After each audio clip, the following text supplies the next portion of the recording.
하나님의 말씀 함께 보겠습니다. 오늘 우리에게 주신 하나님의 말씀은 마태복음 5장 43절에서 48절까지의 말씀입니다. 마태복음 5장 43절에서 48절까지의 말씀을 한 절씩 교독하고 마지막 절인 48절은 다 같이 읽겠습니다. 또 내 이웃을 사랑하고 내 원수를 미워하라 하였다는 것을 너희가 들었으나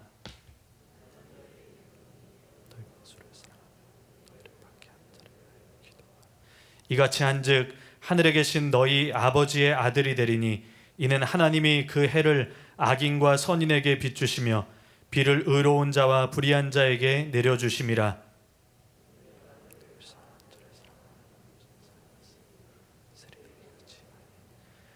또 너희가 너희 형제에게만 무난하면 남보다 더하는 것이 무엇이냐? 이방인들도 이같이 아니하느냐? 다 같이 읽겠습니다. 그러므로 하늘에 계신 너희 아버지의 온전하심과 같이 너희도 온전하라. 아멘. 이제 담임 목사님께서 나오셔서 원수 사랑과 구원의 커트라인, 이런 제목으로 하나님의 말씀 선포해 주시겠습니다.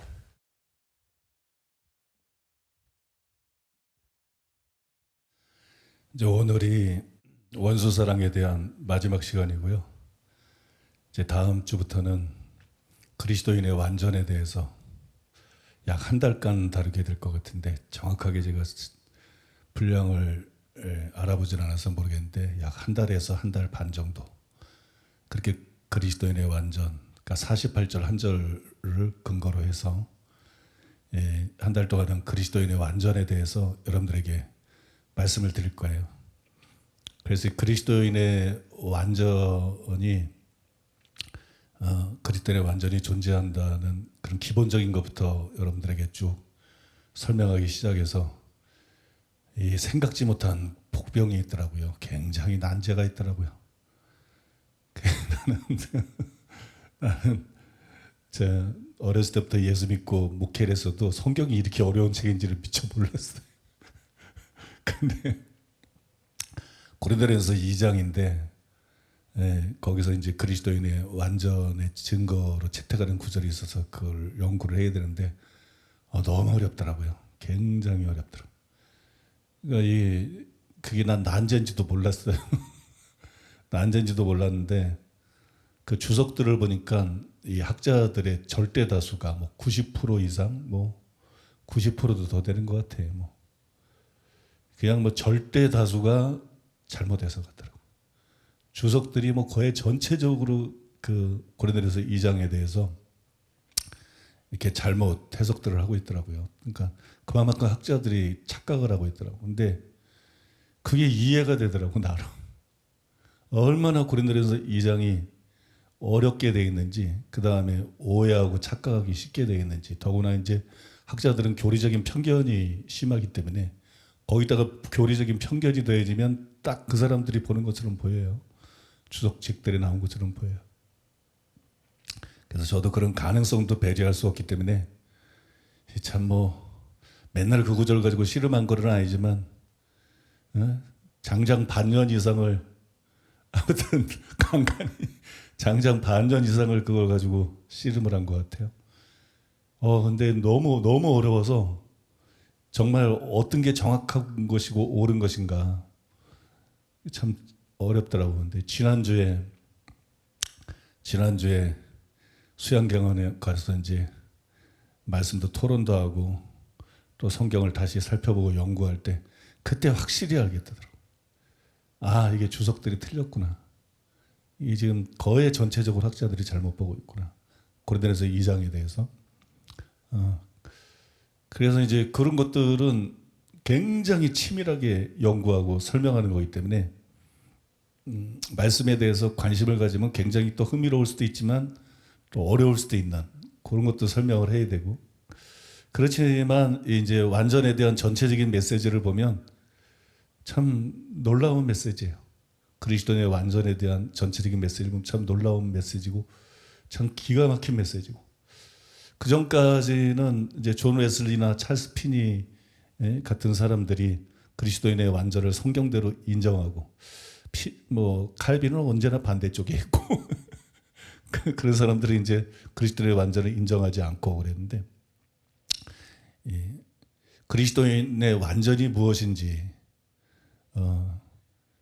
정확하게 그리스도인의 완전은 뭔가, 예수님이 완전하라 그랬을 때 정확하게 그 뭘 말하는 건가, 그것에 대해서 굉장히 이렇게 선명하고 깊게 들어갔고요. 그 다음에 왜 우리가 그리스도인의 완전을 추구해야 되고 그리스도인의 완전에 도달해야 되나, 그게 뭐 환상적이에요. 얼마나 그 환상적이고, 그리고 이게 이제 실제적인 목표고, 원수 사랑이 불가능한 것 같잖아요, 그죠? 원수 사랑이 좀 완전히 불가능한 것 같은데, 지난주 설교 듣고 난 다음에 그런 생각이 싹 사라지지 않았나요? 나는 지난주 설교 듣고 놀란 게, 그 전까지는 저는 원수가 많은 사람이잖아요. 저는 세상에서 원수가 제일 많은 사람인데 세상에서 원수가 제일 많아. 근데 참 원수 사랑이 주님이 하래니까 원수를 사랑하려고 그러고 기도도 하고 막 이러지.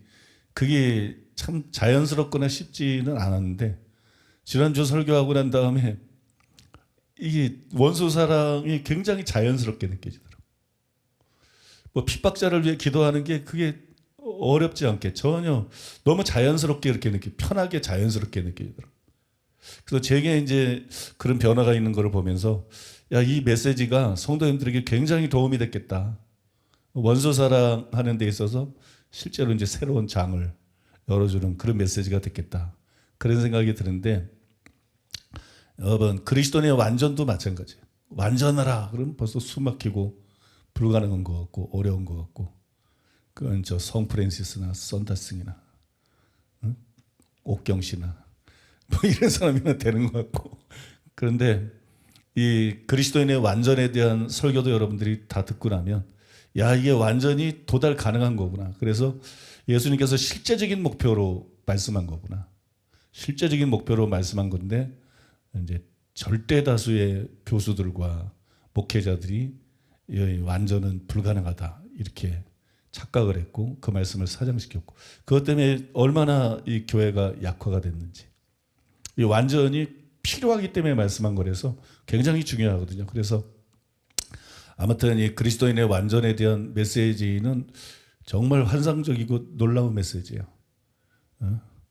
그래서 여러분들 기대하시고 다음 주부터 들으시기를 바랍니다. 오늘은 원수 사랑에 대한 마지막 시간인데, 원수 사랑과 구원의 커트라인. 원수 사랑과 구원의 커트라인.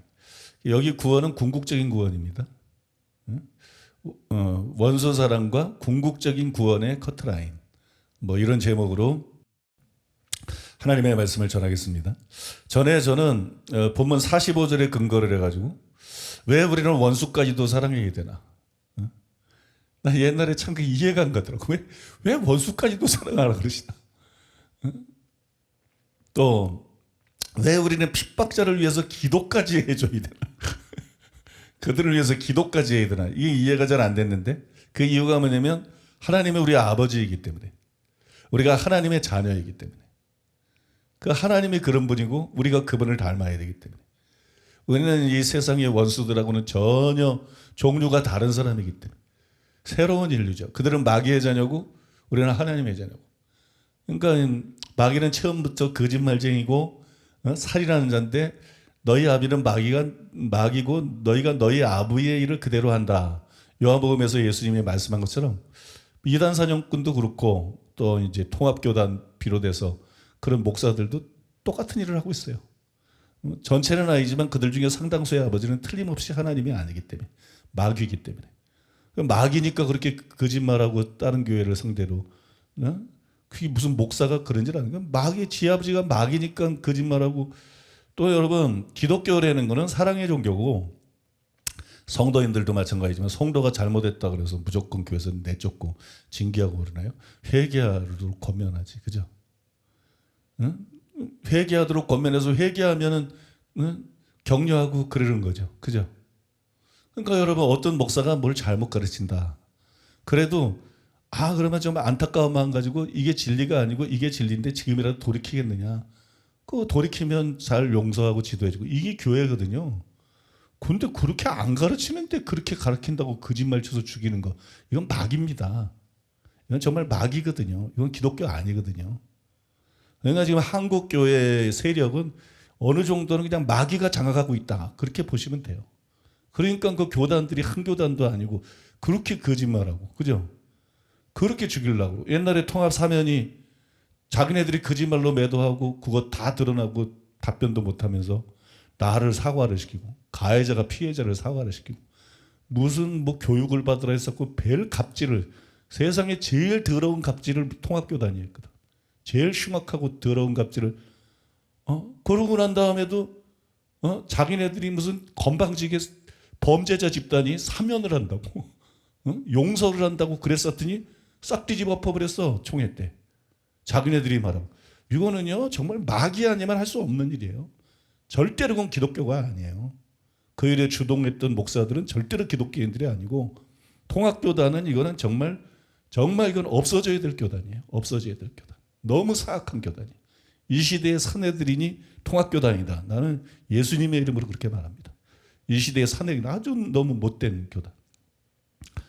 기독교에서 주들끼리 가해자가 오히려 사과를 시키고 방송을 다 불러가지고 언론을 다 불러서 그죠? 와, 깡패 아닙니까? 깡패. 완전히 조폭이지. 그러고 난 다음에 기독교가 주제넘게 지들이 세계에 될 것들이 뭐 사면을 한댔었더니 그 다음에 뭐 다 하고 난 다음에 사면을 못하겠다. 이게 기독교입니까? 예수님이 우리를 용서하고 구원하기 위해서 돌아가셨는데 목사들이 수천 명이 모여가지고 지들이 가해자인데 사면을 못하겠다. 그리고 모든 것들이, 이거는 정말 없어져야 될 게 아니고 이건 기독교의 악이거든요. 악.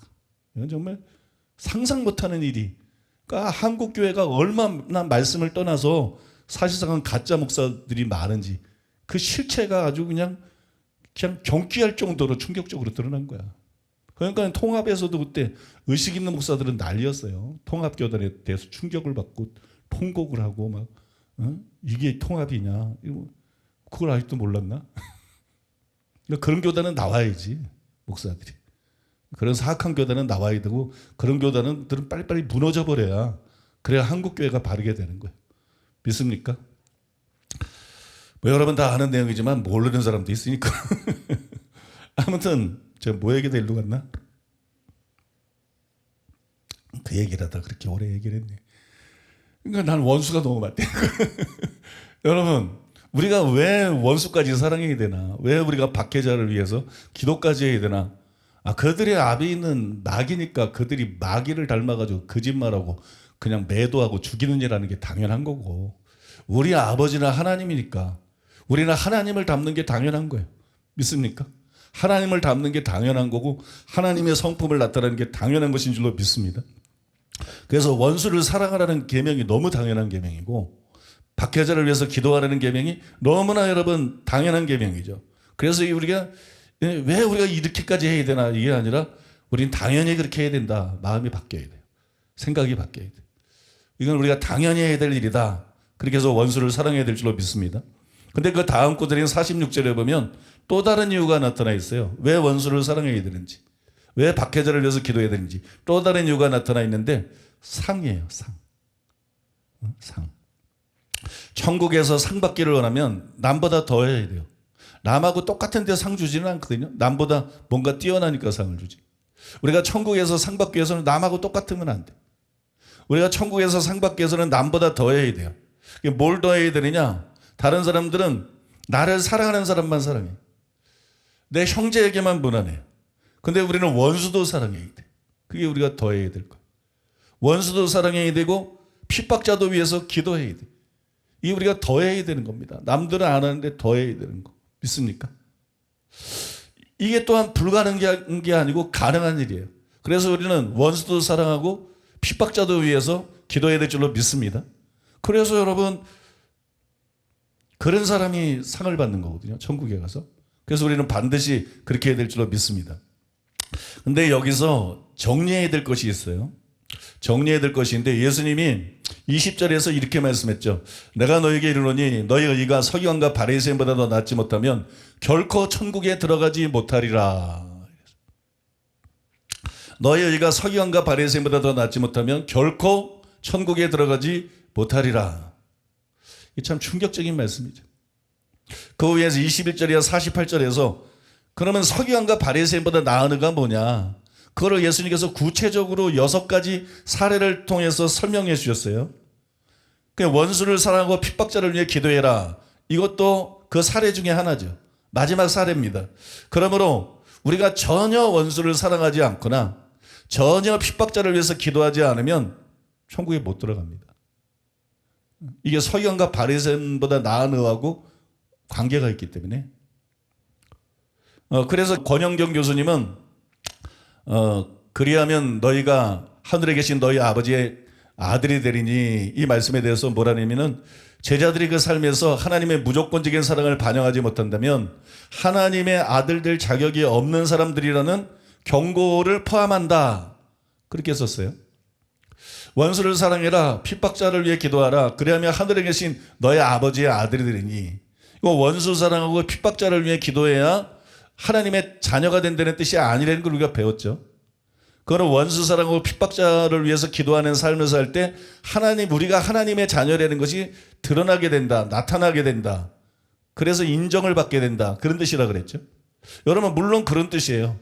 근데 지금 이 말도 틀린 말이 아니에요. 권영경 교수님이 말한 이 말도. 그 말씀 안에는 하나님의 무조건적인 사랑을 반영하지 못한다면 하나님의 아들 될 자격이 없는 사람들이라는 경고가 포함되어 있다. 분명히 그 경고가 포함되어 있는 거예요. 의미는 이렇게 해야 하나님의 자녀가 된다, 그런 의미는 아니에요. 근데 이런 경고가 포함되어 있어요. 그래서 이 말씀의 의미는 뭐겠어요? 이런 사람들이 결국 궁극적인 구원을 받는다, 그런 의미가 분명히 그 안에 들어가 있다는 것이에요. 그러니까 이것이 궁극적인 구원의 조건 중에 하나라는 것은 틀림이 없다는 겁니다. 그래서 우리는 원수 사랑에 대해서 진지하게 받아들여야 되고, 박해자를 위해서 기도하라는 그런 말씀에 대해서도 아주 심각하게 받아들여야 됩니다. 한편 양용희 교수님은 동해복수법, 5번째 반제죠. 동해복수법을 설명하면서 이제 그들에게 요구되는 더 나은 의는 결혼관계에서의 영속적인 일체성과 절대적인 진실성, 그리고 어떠한 상황 하에서도 무저항적인 태도일 뿐 그보다 못한 그 어떤 것도 아니다. 곧 완전하신 하늘 아버지에 의해 통치되는 삶, 그 자체인 것이다. 서기관과 바리새인보다 나은 의가 뭐냐? 쭉 설명하면서 결국 뭐라 그러냐면 완전하신 하나님에 의해서 통치받는 삶, 그 자체다. 그러면 결국 완전이라는 얘기 아닙니까?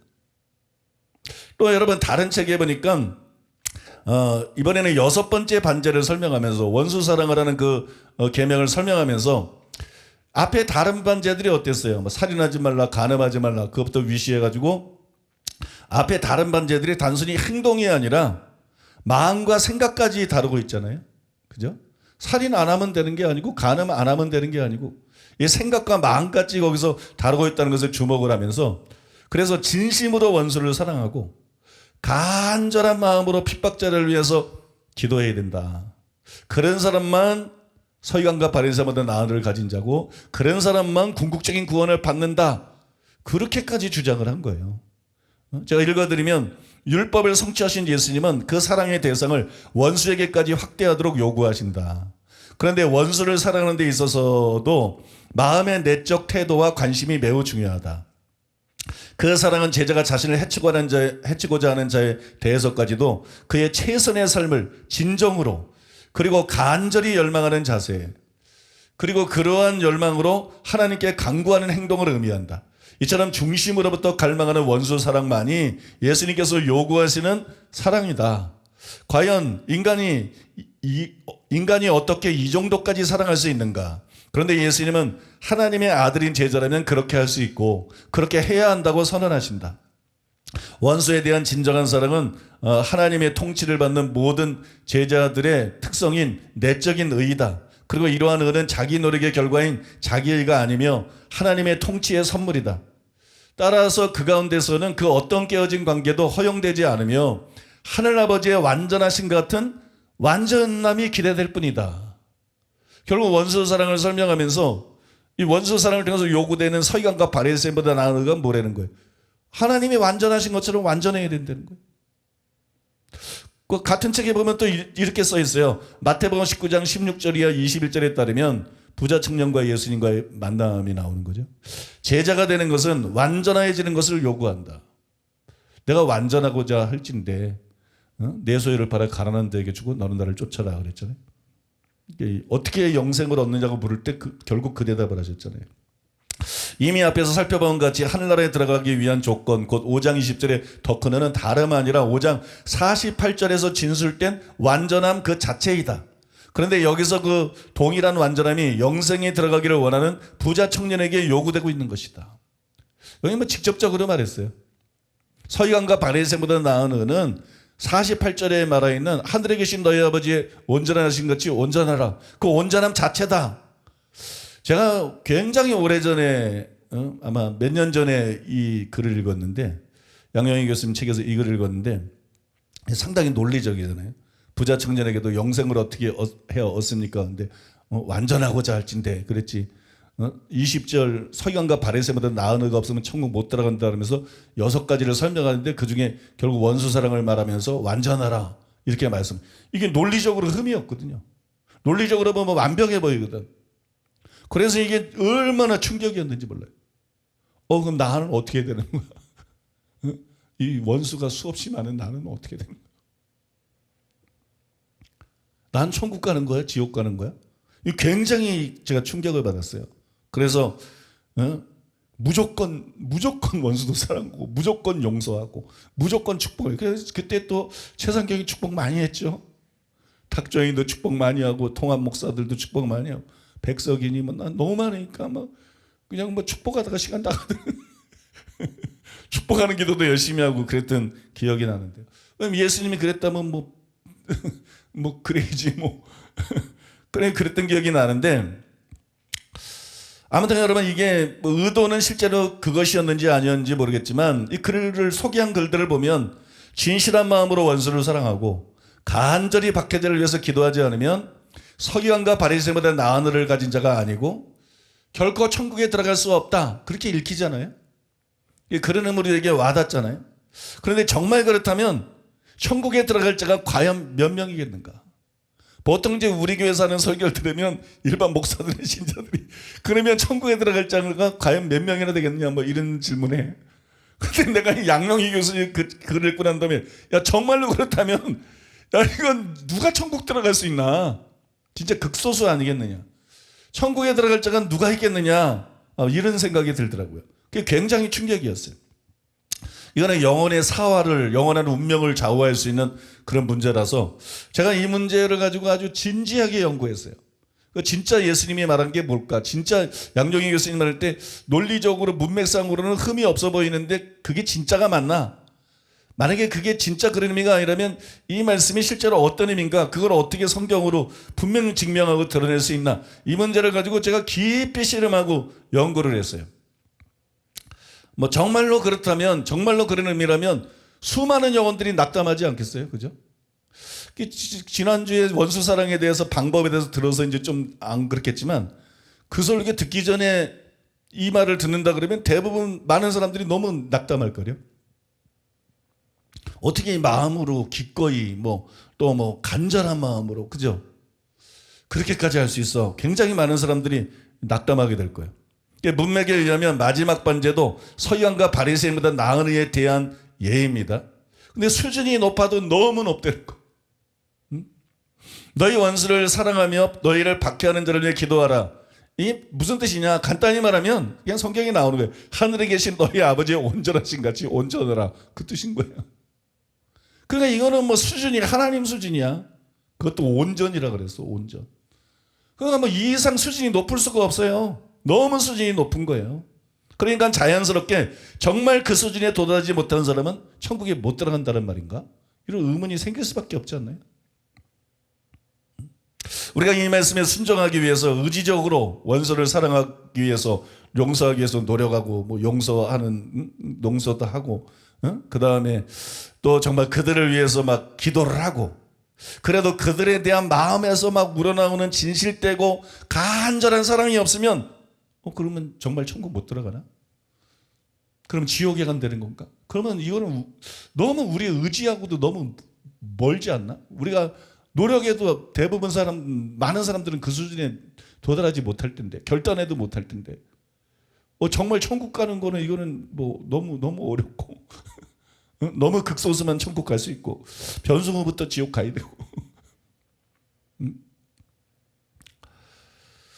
뭐 그런 생각이 들잖아요. 여러분은 어떻게 생각하세요? 뭐 저는 그렇지 않다고 생각합니다. 결론은 저는 그렇지 않다. 이건 너무 지나친 주장이다. 너무 이렇게 극단적인 해석이다. 그렇게 생각하는데, 제가 그렇게 생각하는 이유 없이 하는 거 아니에요. 예수님 말씀이 실제로 그렇다면 그런 거지 뭐. 그렇지 뭐 우리 수준에 맞출 수 있어요? 우리가 예수님 말씀에 맞춰야지 지옥 안 가고 천국 갈래면. 그죠? 그러니까 이게 그냥 근거 없이 하는 얘기가 아니라 제가 이것 때문에 씨름을 굉장히 많이 했다 그러죠. 굉장히 깊이 연구했다 그러죠. 거기서 몇 가지 그 근거와 이유들을 발견했어요. 그래서 오늘은 그 근거와 이유들을 설명하려고 그러는데 상당히 흥미로운 시간이 될 것입니다. 첫째로 따라하겠습니다. 예수님은 본문에서 처음으로 상을 언급하셨다. 마지막 반제도 원수사랑에 대한 계명도 마태복음 5장 20절에 언급한 그 서기관과 바리새인보다 나은 의의 일부인 거는 맞아요. 그건 문맥에 의해서 명확한 겁니다. 서기관과 바리새인보다 나은 의의 일부예요. 그런데 6가지 반제들을 가만히 살펴보면 굉장히 흥미로운 사실을 발견할 수 있어요. 굉장히 흥미로우고 또 중요한 사실을 발견할 수 있는데, 먼저 살인과 간음에 대한 설명에서는 지옥불에 대한 직접적인 경고가 나옵니다. 그러면 잘 알기 때문에 뭐 굳이 자세히 인용할 필요는 없을 거예요. 5장 22절 26절에 보면 미련한 놈이라는 자는 지옥불에 들어가게 되리라. 내가 한 푼이라도 남김이 없이 다 갚기 전에는 결코 거기서 나오지 못하리라. 둘 다 여러분, 예수님이 설명해 준 대로 살인하지 말라는 계명을 지키지 않으면, 그냥 살인만 안 하면 천국 가는 게 아니라 예수 믿고 예수님이 설명해 준 대로 살인하지 말라는 계명을 그 방식으로 지키지 않으면 그 사람은 지옥에 간다는 거예요. 그 사람은 지옥에 가고 지옥에서 영원히 나올 수 없다는 거예요. 이게 무시무시한 경고죠. 그 다음에 5장 29절이나 30절, 제가 너무 많이 인용한 거라서 옳은 눈이 실족하든 빼버려라. 하나가 없어지고 지옥에 던져지지 않는 것이 낫다. 눈이 범죄하거든 빼버려라. 백제 중 하나가 없어지고 지옥에 던지지 않는 것이 낫다. 요약해서 간단하게 그냥 말씀드렸는데, 지옥에 대한 분명한 경고잖아요. 지옥에 대한 분명한 경고. 그러니까 예수 믿고 교회 열심히 다녀도 마음이 청결하지 않으면 천국 못 간다는 거지. 마음이 청결한 자가 되야 되니 너무 무시무시한 말씀이죠. 그죠? 그래야 천국 갈 수 있다는 거지. 또 이혼과 맹세의 경우도 마찬가지예요. 이게 첫 번째, 두 번째 반제였고 세 번째, 네 번째 반제가 이혼과 맹세인데, 이혼의 맹세의 경우 보면 이 계명들에 대한 설명에 지옥에 대한 직접적인 경고는 없어요. 그런데 다른 성경 구절들을 보면 이 구절들의 이것에 적용될 수 있는 지옥에 대한 경고들이 있어요. 이혼에 대한 게 원래 음행 이외의 이혼도 간음이잖아요. 그죠? 음행 이외의 이유로 이혼하는 것도 결국 정욕 때문이고, 그걸 예수님께서 간음이라고 깨뜨려 보셨어요. 그 다음에 맹세에 대한 교훈은 정직에 대한 겁니다. 통합교단이 없는 한국교회 교단들, 백석교단이나 수많은 교단들에게 없는 이 거짓말 문제입니다. 다른 교회를 죽이기 위해서 시기심 때문에 거짓말하는. 이런 사람은 무조건 지옥이에요. 목사든 말든. 난 그래서 그 교단들 안에 지옥 갈 사람들이 많다고 생각해요. 목사들 중에. 성경을 바꿀 수 있나요? 거짓말은 되는 거는 그 아비가 마귀라는 거야. 하나님은 거짓말하지 않아요. 거짓말 할 수가 없어요. 그래서 여러분, 거짓말에 대한 경고로 볼 수 있거든요. 이것을 기억하고 우리가 성경 구절들을 보면 계시록 21장 8절에 이렇게 나오잖아요. 음행하는 자들과 거짓말하는 모든 자들은 불과 유황으로 타는 못에 던져지리니. 음행하는 자들하고 거짓말하는 자들은 지옥불에 던져진다. 명시되어 있어요. 그 다음에 22장 15절에 음행하는 자들과 거짓말을 좋아하며 지어내는 자는 성 밖에 있으리라. 옛날에 어떤 사람이 성 밖이 새 예루살렘 성밖 아니냐 그러고 내가 해석이 틀린 거 아니냐 박박 우겨가지고, 내가 틀린 게 아니라 당신이 설교 들은 그 목사가 틀린 거다. 그러니까 이게 성경이 그렇게 어렵거든요. 자, 새 하늘과 새 땅 시대를 얘기하는 거거든. 옛 하늘과 지금 하늘과 땅이 없어지고 새 하늘과 새 땅이 하나님이 재창조하시고 하늘에서 새를 선생이 내려왔어. 근데 이게 성이야. 그럼 성 바뀌면 어디야? 새 하늘과 새 땅 아니에요? 그죠? 이러니까 그 목사가 그렇게 해석을 한 거야. 근데 그런 뜻이 아니에요. 그러니까 성경은요, 우리 그냥 상식을 초월하는 표현들이 많습니다. 그래서 이게 그런 뜻이 아니고 실제로는 이게 지옥을 뜻하는 것이다. 그걸 그때 성경으로 뭐 증명을 해가지고 딱 올려놨더니 그나마 말을 알아듣더라고 그 성도님이. 아, 이게 뭐 의문의 여지가 없네요. 이게 정말 지옥을 지금 그렇게 표현한 것이네요. 그러면서 나오더라고. 왜냐하면 새하늘과 새 땅에 들어가는 이유가 두루마기를 빠는 이유가 아니면 문들을 통해서 성에 들어갈 권세를 얻기 위한 거예요. 문을 통해서 성에 들어갈 권세를 얻기 위한 거. 그리고 이제 그 문이 항상 열려 있고, 그러니까 이 성에 들어갈 권세를 얻은 사람들이 구원받은 사람들이에요. 아무튼 뭐 여기 그걸 참 자세히 설명하려면 시간이 걸리니까 뭐 간단하게 그냥 넘어가고요. 아무튼 여기 말씀해 보면 음행하는 자들, 거짓말을 하는 사람들, 지어내는 이단 사냥꾼들은 다 지옥입니다. 그 사람들은 그냥 정직하게 기사를 안 써. 항상 말꼬투리 잡고 왜곡하고. 그러니까 여러분 정말 그 이단 사냥꾼들, 직업적인 이단 한국은 다 지옥이에요. 진짜 지옥 가기 전에 빨리 회개해야지. 나는 뭐 그런 사람들을 좋아하진 않지만 악인들이니까 그런 사람들이 지옥 가는 것도 원치 않습니다. 그런 사람들이 진짜 회개하고 천국 가야 될 줄로 믿습니다. 회개하고 돌이켜야 될 줄로 믿습니다. 그러니까 이혼과 맹세에 대한 경우도 회개하지 않으면, 그런 죄를 짓고 회개하지 않으면 천국에 들어갈 수가 없다는 거예요. 그죠? 천국에 들어갈 수가 없다. 근데 난 이혼했는데, 음행 이혼의 위의 이유로 이혼했는데, 그리고 재혼됐는데, 이 사람은 음행하고 사는 거야 지금. 예수님 볼 때 세상적으로는 합법적이에요. 그럼 이건 지옥에 가는 죄야. 그럼 나는 어떻게 해야 되지? 그러면 또 이혼해? 누구 좋으라고? 또 이혼하고 또 재혼해? 그거라는 뜻은 아니에요. 이거는 그게 사망에 이르는 죄인 거예요. 멸망할 죄인 거예요. 근데 이게 멸망할 죄인 거예요. 근데 이게 회개가 불가능한 죄는 아니에요. 회개가 불가능한 죄가 아니기 때문에 그걸 모르고 했거나 뭐 알고도 그런 죄를 지었던, 이거는 회개가 가능한 죄이기 때문에 하나님 앞에 철두철미하게 회개하고 살면 되는 거지. 믿습니까? 또 이혼하려는 건 아니에요. 근데 중요한 거는요, 제가 이걸 왜 이렇게 설명하고 있냐면, 중요한 거는 동해복수법하고 원수도 사랑하라는 이 계명에 관한 설명에는 지옥에 대한 직접적인 경고가 없어요. 뿐만 아니라 성경에 쓰여 있는 간접적인 정확한 경고도 없습니다. 이게 중요한 거예요. 왜 이런 경고가 없느냐? 이거는 천국 가고 지옥 가고를 그냥 좌우하는 근본적으로 그런 문제가 아니라는 거예요. 이뿐만이 아니라 우리가 지금까지 산상수훈을 계속 했는데, 산상수훈이 뭐냐? 교훈이 아니에요. 교훈이 아니에요. 뭐 심령이 가난하고 뭐 말고 꼭 다 교훈 같잖아. 근데 교훈이 아니야. 의에 줄이고 목마르고 뭐 긍휼히 여기고, 교훈이 아니에요. 뭐라고 시작하고 있어요? 심령이 가난한 자는 복이 있나니 천국이 저희 것이며, 의뢰의 핍박을 받는 사람들은 복이 있나니 천국이 저희 것이며. 지금 천국에 대해서 얘기하고 있는 거야. 어떤 사람이 구원을 받나? 어떤 사람 마음속이 천국이 되나? 어떤 사람이 결국 천국에 들어가나? 바로 팔복의 사람이라는 거예요. 그 다음에 율법을 폐하러 오지 않고 완전케 하러 왔다. 예수님이 말씀하시고 20절에서 너희 의가 서기관과 바리새인보다 낫지 못하면 결코 천국 얘기하고 있는 거야. 천국에 들어가려는 사람은 어떻게 해야 되나? 회개하고 예수 믿고 팔복의 사람이 돼야 된다. 구원받은 사람이 된다.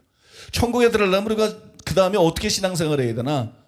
서기관과 바리새인처럼 성경을 제멋대로 해석하고 행동으로만 지키고 마음은 평토장한 무덤 회칠한 담처럼 이렇게 되면 그건 다 지옥이다. 그게 아니라 예수님이 가르쳐준 대로, 예수님이 온전히 드러낸 대로 그 율법을 지켜야 된다. 그게 서기관과 바리새인보다 나으는데 그런 삶을 살며 살아가는 사람들이 천국에 간다. 그럼 믿습니까? 근데 오직 믿음이나 떠들고 있을 때요? 그럴 때가 아니에요, 여러분. 그런 여유가 없어요. 믿습니까? 오직 믿음은 율법주의하고 싸울 때, 율법주의가 싸울 때 율법의 행위가 아니라 오직 하나님의 은혜로, 그래서 믿음으로 우리가 의롭다함 받는다. 그때 오직 믿음이지. 오직 믿음 하나가 막 구원론을 전체를 설명해 주는 게 아니고 구원론을 요약해 주는 건 아니에요. 오직 믿음 하면 다 돼주는데 그 자체가 너무 심각한 뿌리 깊은 미혹이죠. 뿌리 깊은 미혹.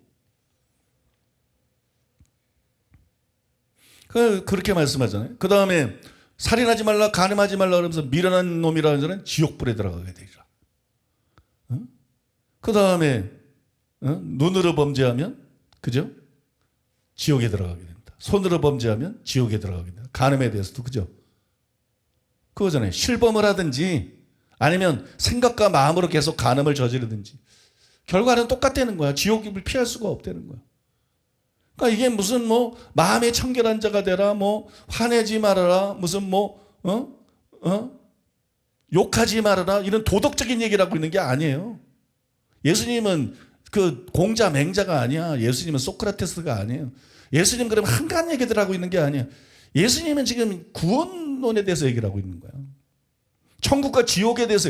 그 앞에서 계속 얘기를 하면서 그 뼈대가 뭐냐. 어떤 사람이 천국 가나 또 어떤 사람이 결국 구원을 받고 궁극적으로 천국 가나 그 얘기를 계속 지금까지 해온 거거든요. 그래서 간간히 천국과 지옥에 대해서 예수님께서 말씀을 하신 거잖아요. 그런데 이제 여섯 번째 반제에 와서 이제 상이라는 단어가 나온다. 그죠? 여섯 번째 반제에 나와서 상이라는 단어가 출연해요. 5장 46절에 보니까 너희가 너희를 사랑하는 자를 사랑하면 무슨 상이 있으리요? 세리도 이같이 아니하느냐? 여기 이제 상이라는 단어가 새롭게 여기서 출연하잖아요. 그 뒤에 6장에도 계속 상이라는 단어가 나타납니다. 6장 1절에 보면 사람에게 보이려고 그들 앞에서 너희 의를 행하지 않도록 조심해라. 그렇지 아니하면 하늘에 계신 너희 아버지께 상을 받지 못하느니라. 구제도 외식으로 구제하지 말아라. 그러면 상 못 받는다. 5절에 보면 기도할 때도 외식하면서 기도하지 말라. 그러면 상이 없다. 그 다음에 여러분 16절에서도 금식할 때 외식하지 말라. 그러면 상이 없다. 지금 이제 계속 상에 대해서 말씀하잖아요. 그죠? 그러니까 이게 달라졌다는 거예요. 뭔가 지금 다른 차원을 얘기하고 있다는 거예요. 앞에서는 어떻게 해야 구원을 받나? 어떻게 해야 천국에 들어가나? 단순히 그 얘기를 하고 있다면 그거하고 전혀 무관한 얘기는 아니지만 지금 초점이 단순히 그게 아니라는 거예요. 지금 이제 어떤 사람이 상을 받나? 그것에 대해서 얘기를 하고 있다는 거예요. 그리고 여러분 마태복음과 달리 누가복음에는 5제와 6번째 반제가 하나로 이렇게 합해져 있어요. 마태복음에는 우리가 살펴본 대로 5번째 반제가 동해복수법, 6번째 반제가 원수를 사랑하는 거잖아요. 그죠? 근데 누가복음에는 이 두 가지가 하나로 이렇게 그냥 뭉개져가지고 뭉뚱그려서 하나로 나와 있어요. 근데 거기 뭐라고 쓰여 있느냐? 6장 35절에 보니까 오직 너희는 원수를 사랑하고 선대하며 아무것도 바라지 말고 꾸어주라. 그러면 너희 상이 클 것이요. 이 두 가지를 함께 얘기하면서 두 가지 전부를 상하고 연관을 시켰어요. 그 얘기는 뭐예요? 6번째 반제뿐만 아니라 5번째 반제도 구원과 직접적으로 관계가 있기보다는 상하고 더 밀접한 관계가 있는 내용이다. 그걸 우리가 알 수 있는 거잖아요. 왜냐하면 꾸어주는 것은 마태복음의 5번째 반제에 있는 내용이기 때문에. 그런데 상과 연관을 시켰기 때문에 그러니까 5번째와 6번째 반제는 상과 밀접한 관계가 있는 내용이다. 그걸 우리가 여기서 캐치할 수가 있습니다. 여러분들이 저를 오해하지 마셔야 되는데 그렇다고 제가 이 명령들을 전혀 지키지 않아도 천국에 갈 수 있다. 그렇게 말하고 있는 건 아니에요. 왜냐하면 이것도 서기관과 바리새인보다 나은 의의 일부이기 때문에 우리가 이 명령에 전혀 순종할 마음이 없고 전혀 순종하지 않는데 서기관과 바리새인보다 나은 의를 가진 자로 인정받지는 않습니다. 제가 지금 문제 삼고 다루고 있는 것은 그러나 이것이 또한 상에 대한 것이기도 하기 때문에 이 두 가지를 완벽한 수준으로 지키는 자만 천국 가는 건 아니다. 양용희 교수님 그걸 완전과 자꾸 결부를 시켰기 때문에 간절한 마음으로 진실하게 그죠? 중심으로 이렇게 완전과 자꾸 연관을 시켰기 때문에 그거는 아니라는 거예요. 우리가 제자로서 마땅히 예수님의 명령대로 살아가야 되죠. 그죠? 살려고 노력해야 돼요. 우리가 마땅히 원수도 사랑하고 용서하고 핍박자도 위해서 기도하고 우리가 그렇게 살아가야 돼요. 당연히 이렇게 노력해야 돼요. 그러나 그거를 막 간절한 마음으로 그걸 막 온전히 원수를 사랑하고 핍박자를 위해 기도해야만 천국 가는 건 아니다. 오직 그런 사람들만 천국 가고 나머지 주님 말씀에 순종하기 위해서 불완전하더라도 원수를 사랑하기 위해서 애쓰고 참 용서하려고 애쓰고 그죠? 그들을 위해서 기도하려고 애썼는데 그런 사람들까지 다 지옥에 가는 것은 아니다. 그거를 규명하기 위해서 어떤 극단으로 나가는 것을 막기 위해서 지금 이 얘기를 하고 있는 거거든요. 이해가 되시죠? 이게 지금까지 설명해 드린 게 제가 그렇게 생각하는 첫 번째 이유고요. 두 번째 이유가 오늘 이제 말씀의 이 하이라이트인데, 두 번째로 따라해 보겠습니다. 지극히 작은 계명을 버린 자는 천국에서 지극히 작은 자가 된다. 이게 19절인데요. 그러므로 누구든지 계명 중에 지극히 작은 거 하나라도 버리고 또 그같이 사람을 가르치는 자는 천국에서 지극히 작다 일컬음을 받을 것이요 누구든지 이를 행하며 가르치는 자는 천국에서 크다 일컬음을 받으리라. 이렇게 기록되어 있어요. 2020년 지난해죠. 2020년 6월 12일 날 오전에 제가 집에서 기도를 하다가 호련히 이 구절에 대해서 깨달았어요. 하나님의 은혜죠. 하나님의 은혜로 제가 기도하다가 자주 그런 경험을 합니다. 꼭 무슨 내가 굉장히 연구하거나 노력해서가 아니라 기도하다가 호련히 어떤 구절에 대해서 이렇게 탁 생각이 집중이 되고 그러면서 계시적으로 막 놀랍게 깨달을 때가 많아요. 그래서 그때 아주 놀라운 것을 깨달았는데 그 후에 제가 그 구절에 대한 주석책들을 쭉 읽어보니까 학자들이 그렇지 않다는 거야. 그런데 또 이제 그 글을 읽어보니까 그 사람들의 말이 또 문맥적으로 맞는 거야. 아, 그래서 이게 내가 잘못 깨달았구나. 나는 하나님이 계시해 주신 줄 알았는데 이게 잘못 깨달았구나. 우리는 바울처럼 특별 계시를 받는 게 아니기 때문에, 성경 저자들처럼 특별 계시를 받는 게 아니기 때문에 그런 일들이 있어요. 그래서 분별을 해야 되는 거예요. 성경 말씀은 그대로 믿어야 되지만 우리는 어떤 계시를 받든 어떤 깨달음을 받든 성경을 기준으로 철저히 분별해야 되는 겁니다. 믿습니까?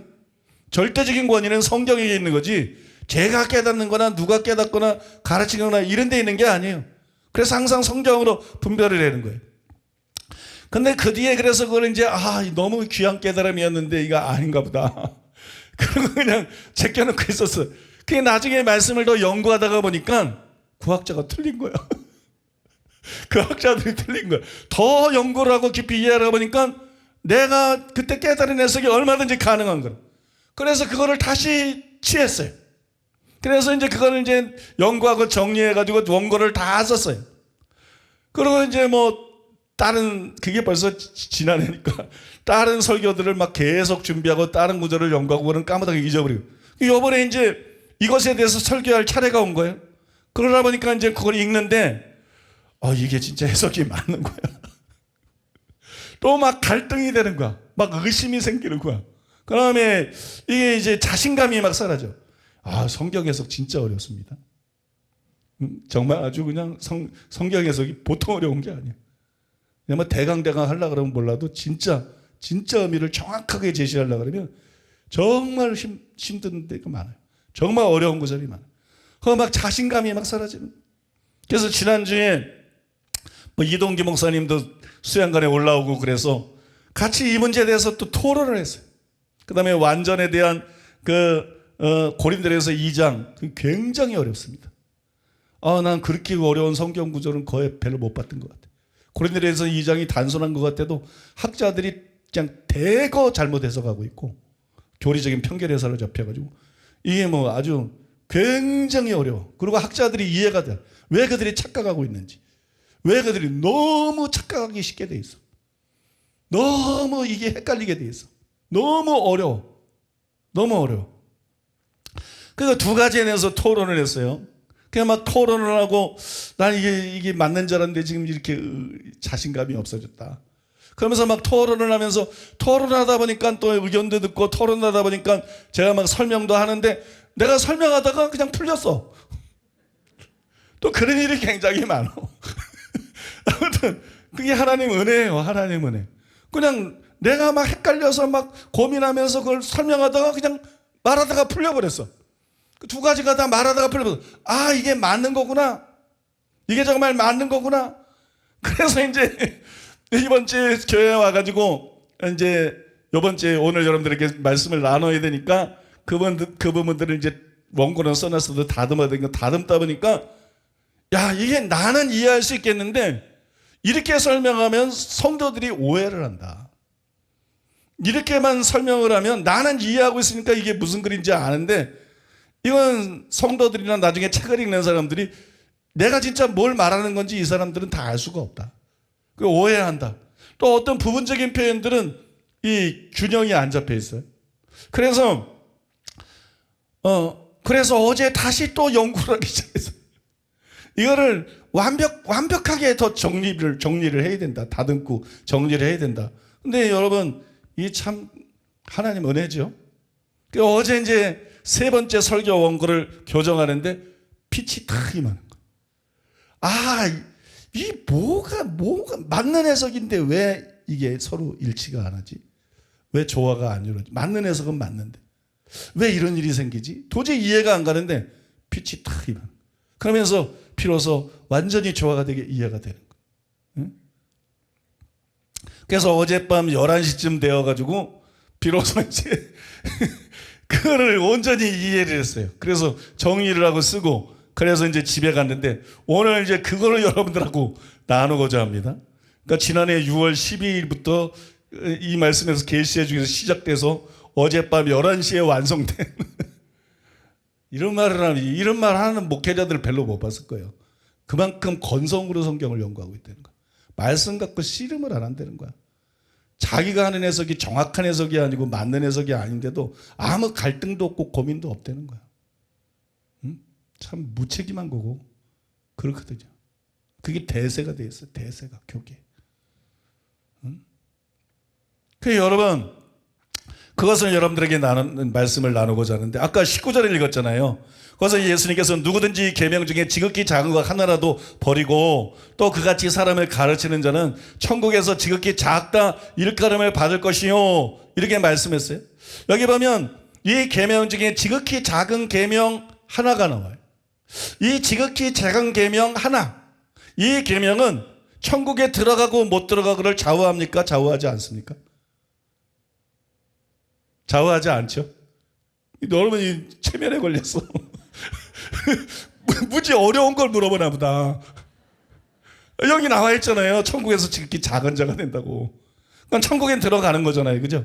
그러니까 여러분, 천국의 이 지극히 작은 계명 하나라고 불리는 이런 계명은 천국에 들어가고 못 들어가고를 좌우하지 않습니다.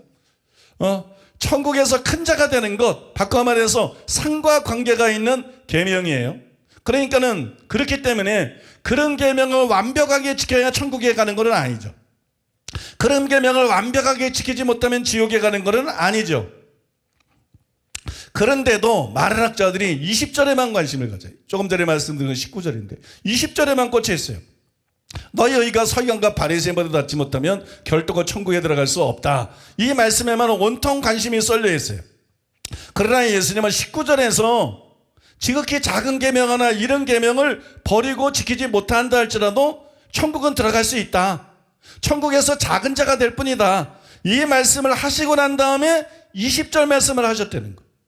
이 말씀을 하시고 난 다음에 너희가 서기관과 바리새인보다 낫지 못하면 천국에 들어갈 수 없다. 이렇게 말씀했다는 거예요. 저는 이것이 다섯째와 여섯 번째 반제가 요구하는 대로 온전히 살아야만 천국에 가는 것이 아니라는 증거라고 생각합니다.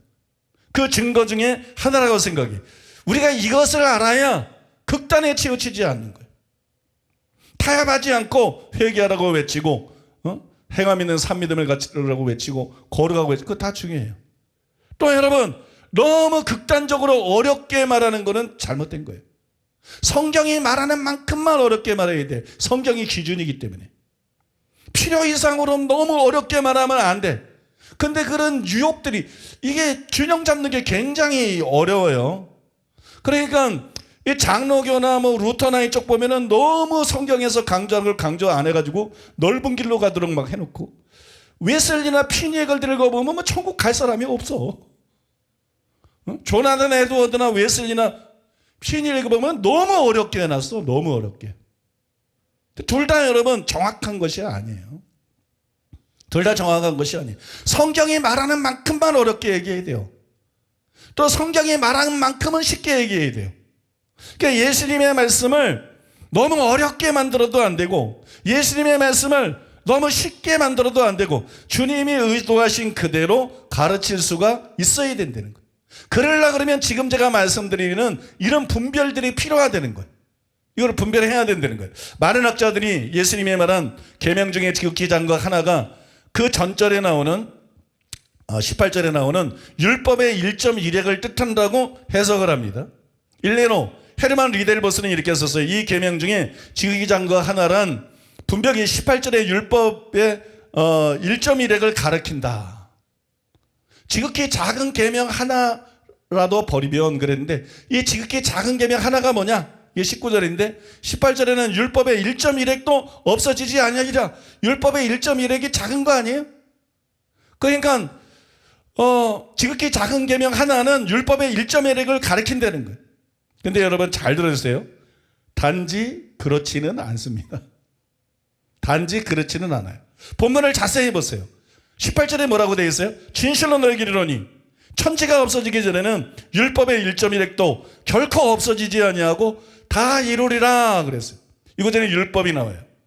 율법의 1.1획도 없어지지 않는다고 나와 있어요. 여기 나오는 율법은 뭐죠? 모세의 율법입니다. 분명히 모세의 율법, 즉 예수님이 완전케 하기 전의 율법이에요. 그 율법을 예수님이 말씀하고 있는 거예요. 또 19절에서 뭐라냐? 이 계명 중에 지극히 작은 것 하나. 그래서 이라는 게 뭘 말하는 거예요? 앞에서 말하는 모세의 율법을 받고 있는 거예요. 그러니까 19절에서 말하는 것도 이 계명 중에 지극히 작은 것 하나. 그러니까 어떻게 해요? 그것도 모세의 율법이죠. 그러니까 18절에서 말한 그 율법의 1.1획이 사실은 이 계명 중에 지극히 작은 거 하나하고 이렇게 연결이 되는 거죠. 그죠? 근데 여러분, 요런 면만 있다는 게 아니에요. 19절을 더 자세히 보라는 거예요. 여기까지만 보니까 학자들이 단순히 지극히 작은 계명 하나는 율법의 1.1획이다. 이런 해석을 하는 거라. 19절을 더 자세히 보면 이렇게 기록되어 있죠. 그러므로 누구든지 이 계명 중에 지극히 작은 것 하나라도 버리고 또 그같이 사람을 가르치는 자는 천국에서 지극히 작다 할 걸음을 받을 것이요 누구든지 이를 행하며 가르치는 자는 천국에서 크다 할 걸음을 받으리라. 이게 이 계명을 지금 가르쳐요. 누구에게? 신약의 성도들에게, 예수님 제자들에게 가르쳐요. 근데 신약의 성도들에게, 예수님 제자들에게 구약의 율법을 그대로 가르치느냐? 그건 아닙니다. 예수님께서 완전케 하신 그 율법을 그대로 가르치는 거예요. 예수님이 완성하시고 예수님께서 그 완전한 의미를 드러낸 그거를 가르치는 거예요. 그러니까 이거는 단지 문맥에 의하면 모세의 율법인데 이 구절을 자세히 들여다보면 단순히 모세의 율법을 얘기하는 게 아니라 그 모세의 율법을 예수님께서 완전케 한 그리스도의 율법을 얘기하고 있다는 거예요. 믿습니까? 그리스도의 율법의 계명들을 얘기하고 있는 거죠. 즉 21절이나 48절에서 6가지 반제를 통해서 예수님께서 율법의 의미를 온전히 드러낸 것을 가리킨다는 것이에요. 그러므로 잘 들으세요. 이 계명 중에 지극히 작은 거 하나, 이 계명 중에 지극히 작은 거 하나, 여기서 학자들이 헷갈렸어요. 두 번째로 헷갈린 건 여기서 헷갈렸어요. 첫 번째는 18절의 율법이 모세 율법이다. 거기서 한 번 헷갈리고, 그 다음에 또 어디서 학자들이 헷갈리면 여기서 헷갈려요. 이 계명 중에 지극히 작은 거 하나, 계속 학자들이 그 얘기를 해요. 근데 아니에요. 정확하게 말하면 이 계명 중에 지극히 작은 것 하나가 아니고 이 계명입니다. 이 계명. 이 계명에 대한 얘기를 하고 있는 거예요. 이게 무슨 얘기냐면 이 계명. 아무튼 내가 조금 더 설명을 해드리면 이해가 되실 거예요. 이 계명의 지극히 작은 것 하나 자꾸 이렇게 말하면 안 돼. 먼저 이 계명이 뭐냐? 이 계명은 율법의 전체를 가리키는 동시에 예수님께서 완전케 하신 계명들, 즉 21절이야 48절을 가리킨다는 것이 이 계명이. 그거를 여러분 우리가 이해해야 됩니다. 이런 이해의 기초 위에서 더 나아가 보면은요, 예수님이 말한 이 계명 중에 지극히 작은 거 하나는 구체적으로 무엇이냐? 즉 그것을 지키지 못해도 지옥이 아니라 적어도 천국에는 갈 수 있는 그런 계명은 과연 어떤 것이냐? 그리고 궁금하잖아요. 저는 지극히 작은이라고 했기 때문에 실제로 지극히 작은 계명이다. 더구나 지극히 작은 거 하나 그랬잖아요. 하나라고 했으니까 어떤 한 계명을 뜻한다고 생각을 했어요. 그러나 여러분, 원어를 봐도 원어가 이 하나가 실제로 단수예요. 그러니까 실제로 어떤 한 계명을 뜻하는 거죠, 그죠? 근데 여러분 잘 들으세요. 원어를 봐도 하나고 한국을 번역봐도 하나고, 야 하나잖아요. 하나인데 하나가 아니야. 이게 무슨 이게 도대체 무슨 얘기냐? 하나잖아요. 근데 하나가 하나인데 하나가 아니야. 즉 특정한 어느 한 계명을 뜻하는 게 아니라는 거예요. 예수님이 지극히 작은 이 계명 중에 지극히 작은 것 하나 그랬잖아요, 그죠? 이 하나가 하나인데 어떤 특정 하나의 계명을 뜻하는 게 아니라는 것이에요. 율법의 전체 계명들 중에서 지극히 작은 계명들이 있어. 그게 하나가 있는 게 아니야. 율법의 전체 계명들 중에서 큰 계명이 있고, 성경은 계명이 크고 작은 것에 대해서 말하고 있거든요. 가장 큰 계명이 있고 큰 계명들이 있고 율법에 여러 계명들이 있는데 그 중에서 지극히 작은 계명이 하나가 있는 게 아니야. 예수님은 하나를 말씀했지만 그 중에 하나를 얘기한 거지 그런 계명이 하나라고 얘기한 게 아니야. 그 중에 하나라도 버리고 가르치면 이 얘기를 예수님이 하고 있는 거지 그렇게 작은 계명이 하나가 있다는 얘기가 아니에요. 율법에 그런 지극히 작은 계명들이 여러 개가 있어요. 이해가 되십니까? 근데 그 중에 하나, 그러니까 어떤 계명 하나를 가리키는 게 아니라는 거예요. 그 작은 계명들이 있는데 그 중에 하나를 뜻한다는 것이에요. 그리고 그 하나는 설교자에 따라서 다를 수 있겠죠. 어떤 사람은 율법의 계명 중에 지극히 작은 계명들 중에 뭐 요거를 버리고 가르친다든지 어떤 사람은 저거를 버리고 가르친다든지 그건 설교자에 따라 다를 수가 있는 거예요. 다를 수가 있는 거예요. 그런데 WBC 주석에서 뭐 가장 권위 있는 주석이라 그러는데 보통 WBC 중에서 도널드 해그너는 예수님의 이 말씀이 무슨 뜻이냐? 지극히 작은 계명 하나가 뭐냐? 여기서 예수님이 말씀한 것은 6가지 반제에 나오는 계명들 전체를 뜻한다. 그렇게 해석을 했어요. 6가지 반제에 나오는 계명들 전체를 뜻한다. 그 다음에 그것들을 가르치기는 하지만 옳게 예수님처럼 옳게 해석하거나 충분히 잘 설명하지 못한 거 그런 사람들을 가르친다. 그럼 그런 사람들은 천국에 가기는 가지만 지극히 작은 자가 된다. 그렇게 주장을 했어요. 그의 글을 제가 직접 읽어드릴게요. 이전에서는 이 계명 중에 지극히 작은 것 하나라는 문구의 해석이 가장 큰 문제로 등장한다. 대부분의 학자들은 이 문구가 예를 들어 21절이나 48절에서와 같은 예수님의 가르침을 가리킨다는데 의견의 일치를 보이고 있다. 결국 이 계명 중에 지극히 작은 것 하나라는 문구는 21절 이하의 기사에 제시되어 있듯이 예수님에 의해 해석된 율법의 최종적이고 완전한 의미를 가리킨다. WBC 주석에 의하면 예수님이 말한 이 계명 중에 지극히 작은 것 하나는 6가지의 반제에 나오는 율법의 의미를 온전히 드러낸 그 예수님의 율법에 대한 해석, 즉 그리스도의 율법의 계명들 전체를 가리킨다는 거죠. 그러면서 이런 말을 했어요. 다음 장에서 지극히 작은 자라는 말을 아마도 생전에 율법을 준수하기나 하였으되 예수께서 해석해 주신 차원까지는 도달하지 못했거나 아니면 다른 사람들에게 그러한 차원의 가르침을 펴지 못한 사람들을 가르칠 것이다. 그러니까 지극히 작은 계명 중에 하나라도 버리고 가르치는 그 사람이 천국에서 지극히 작은 자가 된다 그랬죠. 그 지극히 작은 자가 된다는 게 이런 의미라는 거예요. 굉장히 뭔가 설득력이 있지 않아요? 굉장히 매력 있고 제가 이것 때문에 굉장히 헷갈렸어요. 야, 이게 진짜 그럴싸하다. 굉장히 헷갈렸어요. 그러나 이것은 정확한 해석이 아니에요. 요거는 반은 맞고 반은 틀리는 해석이에요. 반만 맞고 반은 틀리는 해석. 왜 그러냐 그러면 지금 이게 키예요. 지금 말씀드린 게 키예요. 자, 아까도 말씀드렸잖아요. 학자들이 자꾸 여기도 그렇잖아. 이 계명 중에 지극히 작은 거 하나라는 문구는 이렇게 묶어서 자꾸 본다니까. 그럼 거기서 오류가 발생하는 거예요. 이 계명 중에 지극히 작은 거 하나. 이거는 하나가 아니에요. 이 안에 둘이 들어있어요. 둘. 이 계명 중에 지극히 작은 거 하나. 여기 안에 둘이 들어있다고. 그 둘이 뭐예요? 이 계명. 그 다음에 지극히 작은 거 하나. 그러니까 이 계명은 뭐예요? 이 계명은 6가지 반제는 물론 그리스도의 율법의 계명 전체를 가리키는 거예요.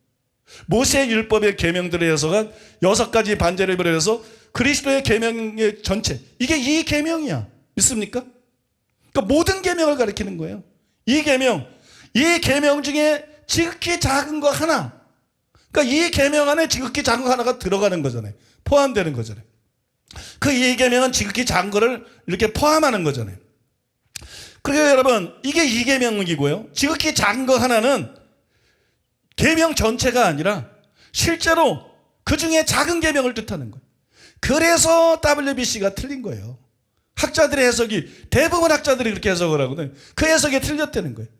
이 계명 중에 지극히 작은 거 하나가 6가지 반제를 통해서 예수님이 율법을 온전히 설명한 그 전체를 가리킨다. 그거 아니라는 거지. 그거는 이 계명이 그 전체를 가리키는 거지. 그거는 이 계명이라는 표현이 전체를 가리키는 것이고, 그 중에 작은 거 하나, 그러니까는 그거를 버리고 가르치지 않아도 천국에서 작은 자가 되지만 지옥에 가지는 하지 않고 천국 가는 그 계명은 6가지 반제가 아니지.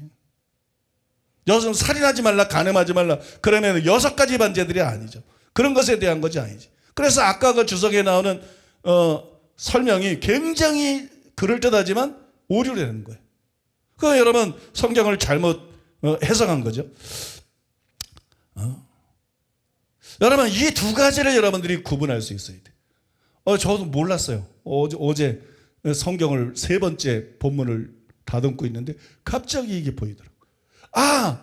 나는 이 계명 중에 지극히 작은 거 하나, 학자들이 전부 덩어리로 달아서 그런 줄 알았는데 이게 다른 거구나. 이 계명이 학자들이 설명하는 그 개념이구나. 근데 우리는 지금 학자들도 그렇고 나도 그렇고 이 계명 중에 지극히 작은 거 하나에 관심을 갖고 있거든. 하나에 관심을 갖고 있거든. 그 율법의 1.1액에서 그 혼돈이 일어난 거거든. 율법의 1.1액이 다 모여서 율법이 되잖아. 그러니까 이 작은 것이 다 모여서 율법이 되고 계명이 된다고 생각해요. 근데 예수님은 그걸 지금 말씀하고 있는 게 아니야. 율법의 1.1액이라는 것은 율법의 전체를 말하면서도 실제로 작은 부분을 얘기하는 거야. 그러면서 예수님은 율법의 전체 계명 중에서 실제로 작은 계명, 지극히 작은 계명을 지금 말씀하고 있는 거예요. 그러니까 그 지극히 작은 계명에 대해서 말씀한 걸 가지고 6가지 반제, 살인하지 말라, 간음하지 말라, 그런 계명들에도 막 대입을 시키는 것은 바른 것이 아니라는 것이죠. 잘못된 것이 아니라는 거예요. 왜냐하면 여러분 상식 아니에요? 살인하지 말라, 간음하지 말라, 이게 작은 계명이에요? 살인하지 말라는 게 작은 계명이에요? 간음하지 말라는 게 작은 계명이에요? 이게 작은 계명이 아니에요. 10계명에도 나와 있는 율법에 수많은 계명이 있잖아요. 613가지가 있다, 그런 말이 있잖아요. 율법에 수많은 계명이 있는데 그 중에 10가지 중요한 걸 뽑은 거예요. 거기에 나오는 계명이에요. 그러니까 이거는 지극히 작은 계명이 아니라는 거예요. 지옥에 대한 경고도 그걸 뒷받침해 주는 거예요. 살인하지 말라, 간음하지 말라, 예수님이 설명한 대로 이 계명을 지키지 않으면 지옥에 가거든. 지옥에 던져지거든. 이게 그걸 뒷받침해 주는 거예요. 왜냐하면 계명이 크면 그것에 비례해서 형벌도 큰 거잖아요. 그래서 여러분 지옥에 던져진다는 이런 말씀이 있는 것이죠. 그러므로 살인과 간음을 금하는 계명은 결코 예수님이 말씀한 지극히 작은 계명이 아니라는 거예요. 지극히 작은 계명이 6가지 반제에 나오는 모든 계명을 뜻한다는 대부분의 주석들의 설명은 잘못됐다는 것이. 무엇보다도 예수님이 친히 경고하셨잖아요. 이 계명들, 그러니까 살인하지 말라, 간음하지 말라, 이 계명들을 지키지 않으면 천국에서 지극히 작은 자가 되는 것이 아니라 지옥에 들어가게 되리라. 지옥불에 들어가게 되리라. 믿습니까? 예수님이 분명히 경고하셨잖아요. 그러므로 지극히 작은 계명은 살인과 간음을 금하는 계명들을, 그런 계명들을 뜻하는 것이 아닙니다. 그럼 이제 궁금해졌죠? 오늘 말씀이 어려운데 이게 보통 연구를 하고 실험한 게 아니거든요. 어려운데 여러분들이 흥미가 있죠? 듣다 보니까 흥미가 있죠. 그죠? 제가 이해할 수 있게 좀 반복해서도 설명하고 그러고 있거든요. 그러면 예수님의 말씀한 이 계명 중에 지극히 작은 계명 하나는 구체적으로 어떤 계명일까요? 그 계명은 구체적으로 어떤 것일까요? 잘 들어보세요. 모든 계명은 성화와 관계가 있습니다. 그죠? 내가 거룩하니 너희도 거룩할지어다. 그죠? 하늘에 계신 너희 아버지 온전하신 같이 너희도 온전하라. 그게 계명을 주면서 요구하신 거예요. 모든 계명은 하나님을 닮아가는 성화와 관계가 있어요. 그 다음에 거룩해야 천국에 들어갈 수 있습니다. 히브리서 12장 14절 모든 사람으로 화평함과 거룩함을 쫓으라. 이것이 없이는 아무도 주를 보지 못하리라. 그죠? 그 다음에 7계명에 대한 것도 여자를 보고 음욕을 품는 자마다 마음에 간음했고 이런 사람들은 천국에 못 들어간다. 그죠? 이게 다 거룩에 대한 얘기 아닙니까? 그러니까 여러분 모든 계명은 성화와 관계가 있고 또 거룩해야만 천국에 갈 수 있어요. 그럼에도 불구하고 계명에는 여러 가지가 있고 6계명이나 7계명처럼 준수 여부에 따라서 천국과 지옥이 갈라지는 계명들만 있는 것이 아니라 그렇지 않은 계명들도 있다는 거예요. 그걸 지키냐 지키지 않느냐에 따라서 천국과 지옥이 갈라지는 계명뿐만 아니라 그렇지 않은 계명들도 있는데 어떤 계명들은 단지 고차원의 도덕적인 교훈이라는 거예요. 고차원의 도덕적인 교훈, 즉 하나님을 완전히 담는 완전 성화와 관계가 있는 계명들이 있다는 거예요. 이해가 되십니까? 하나님을 완전히 담는, 이제는 구원받느냐 천국 가느냐 그런 차원은 벗어난 얘기야. 하나님을 완전히 담는 완전 성화와 관계가 있는 계명들이 있어요. 그리고 그것들은 당연히 구원과 관계가 있는 게 아니라 상과 관계가 있다는 거예요. 이해가 되십니까, 여러분? 그것은 구원과 관계가 있는 것이 아니라 상과 관계가 있는 거예요. 때문에 저는 이 계명들 중에 지극히 작은 거 하나가 바로 그런 계명들을 가리키는 것이다. 그건 하나가 아니야. 여러 가지가 있어. 그런 계명들을 가리키는 것이다. 그리고 원수를 사랑하라는 계명도 바로 그런 계명들 중에 하나다. 왜냐하면 뭐라고? 원수 사랑을 하면서 뭐라 그랬어요? 하늘에 계신 너희 아버지의 자비하신 같이 너희도 자비하라. 누가복음. 하늘에 계신 너희 아버지의 온전하신 같이 너희도 온전하라. 이 말씀 볼 때 의문의 여지가 없잖아요. 이거는 여러분 구원받고 안 받고 이런 얘기가 아니에요. 이거는 하나님을 온전히 닮아가는 것에 대한 얘기. 믿습니까? 하나님을 온전히 닮아가는 것에 대한 고차원적인 도덕적인 요구고 그리고 계명이죠. 그래서 이것은 구원과 직접적으로 관계된 것이 아니라는 것이에요. 물론 예수님이 말한 계명 중에 지극히 작은 거 하나가 꼭 원수를 사랑하라는 계명을 가리킨 것이라고 말할 수는 없어요. 그 하나를 가리킨 게 아니라는 거예요. 그 하나를 지목한 게 아니라는 거예요. 거기에 적용되는 것뿐이지. 그러나 원수를 사랑하라는 계명이 그런 계명들 중에 하나라는 것이에요. 그러므로 그 계명을 온전히 지키지 못했다고 해서 지옥불에 던져지는 것은 아니라는 것입니다. 그런데 제 설명을 듣고 누군가 이렇게 질문할 수도 있어요. 여러분은 안 하겠지만 반론을 전부 제압해야 되기 때문에 누군가 이런 질문을 할 수 있어요. 예수님이 율법의 계명들 중에서 6가지만 달았는데 원수를 사랑하라는 계명도 그 중에 하나 아니냐. 그러니까 이것도 큰 계명이라고 할 수 있지 않느냐. 말이 되죠, 그죠? 이런 반론이 예상이 되더라고. 많은 율법 중에 6가지 계명을 달았는데 거기에 들어갔다는 것만으로도 그것도 큰 계명 아닙니까? 일리가 있는 지적이에요. 그런데 그렇지가 않습니다. 이거는 작은 계명이에요. 원수를 사랑하라는 계명이 작은 계명이다. 생각해 본 적 있어요? 핍박자를 위해서 기도하라는 계명이 작은 계명이다. 생각해 보니 다 이게 어려우니까 큰 계명인 줄 알아. 근데 이거는 작은 계명이에요. 물론 여러분 악한 자를 대적하지 말고 원수를 사랑하고 핍박자를 위해서 기도하라는 것은 지키기가 어려운 고차원적인 명령입니다. 그래서 여러분 많은 사람들이 가장 큰 계명이라고 착각을 하는 거예요. 많은 사람들이 큰 계명과 작은 계명이 뭔지를 모르고 있어요.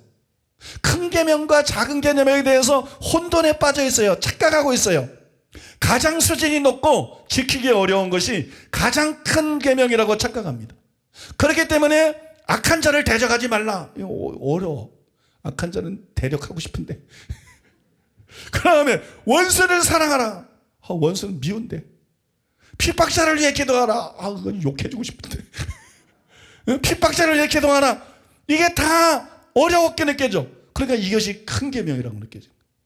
이게 큰 계명이라고 생각해요. 더구나 여기에 뭐가 붙었어요? 추가 설명에 하늘에 계신 너희 아버지의 온전하신 같이 너희도 온전하라. 우와, 이건 진짜 큰 계명이다. 우와, 하늘에 계시는 천사도 아니고 하늘에 계신 너희 아버지 같이 온전한 같이 온전하린다. 이상의 계명이 어디 있겠는가? 침튀기겠어. 이 이상의 계명이 어디 있겠는가? 이건 최고의 계명이다. 이건 저 큰 계명이다.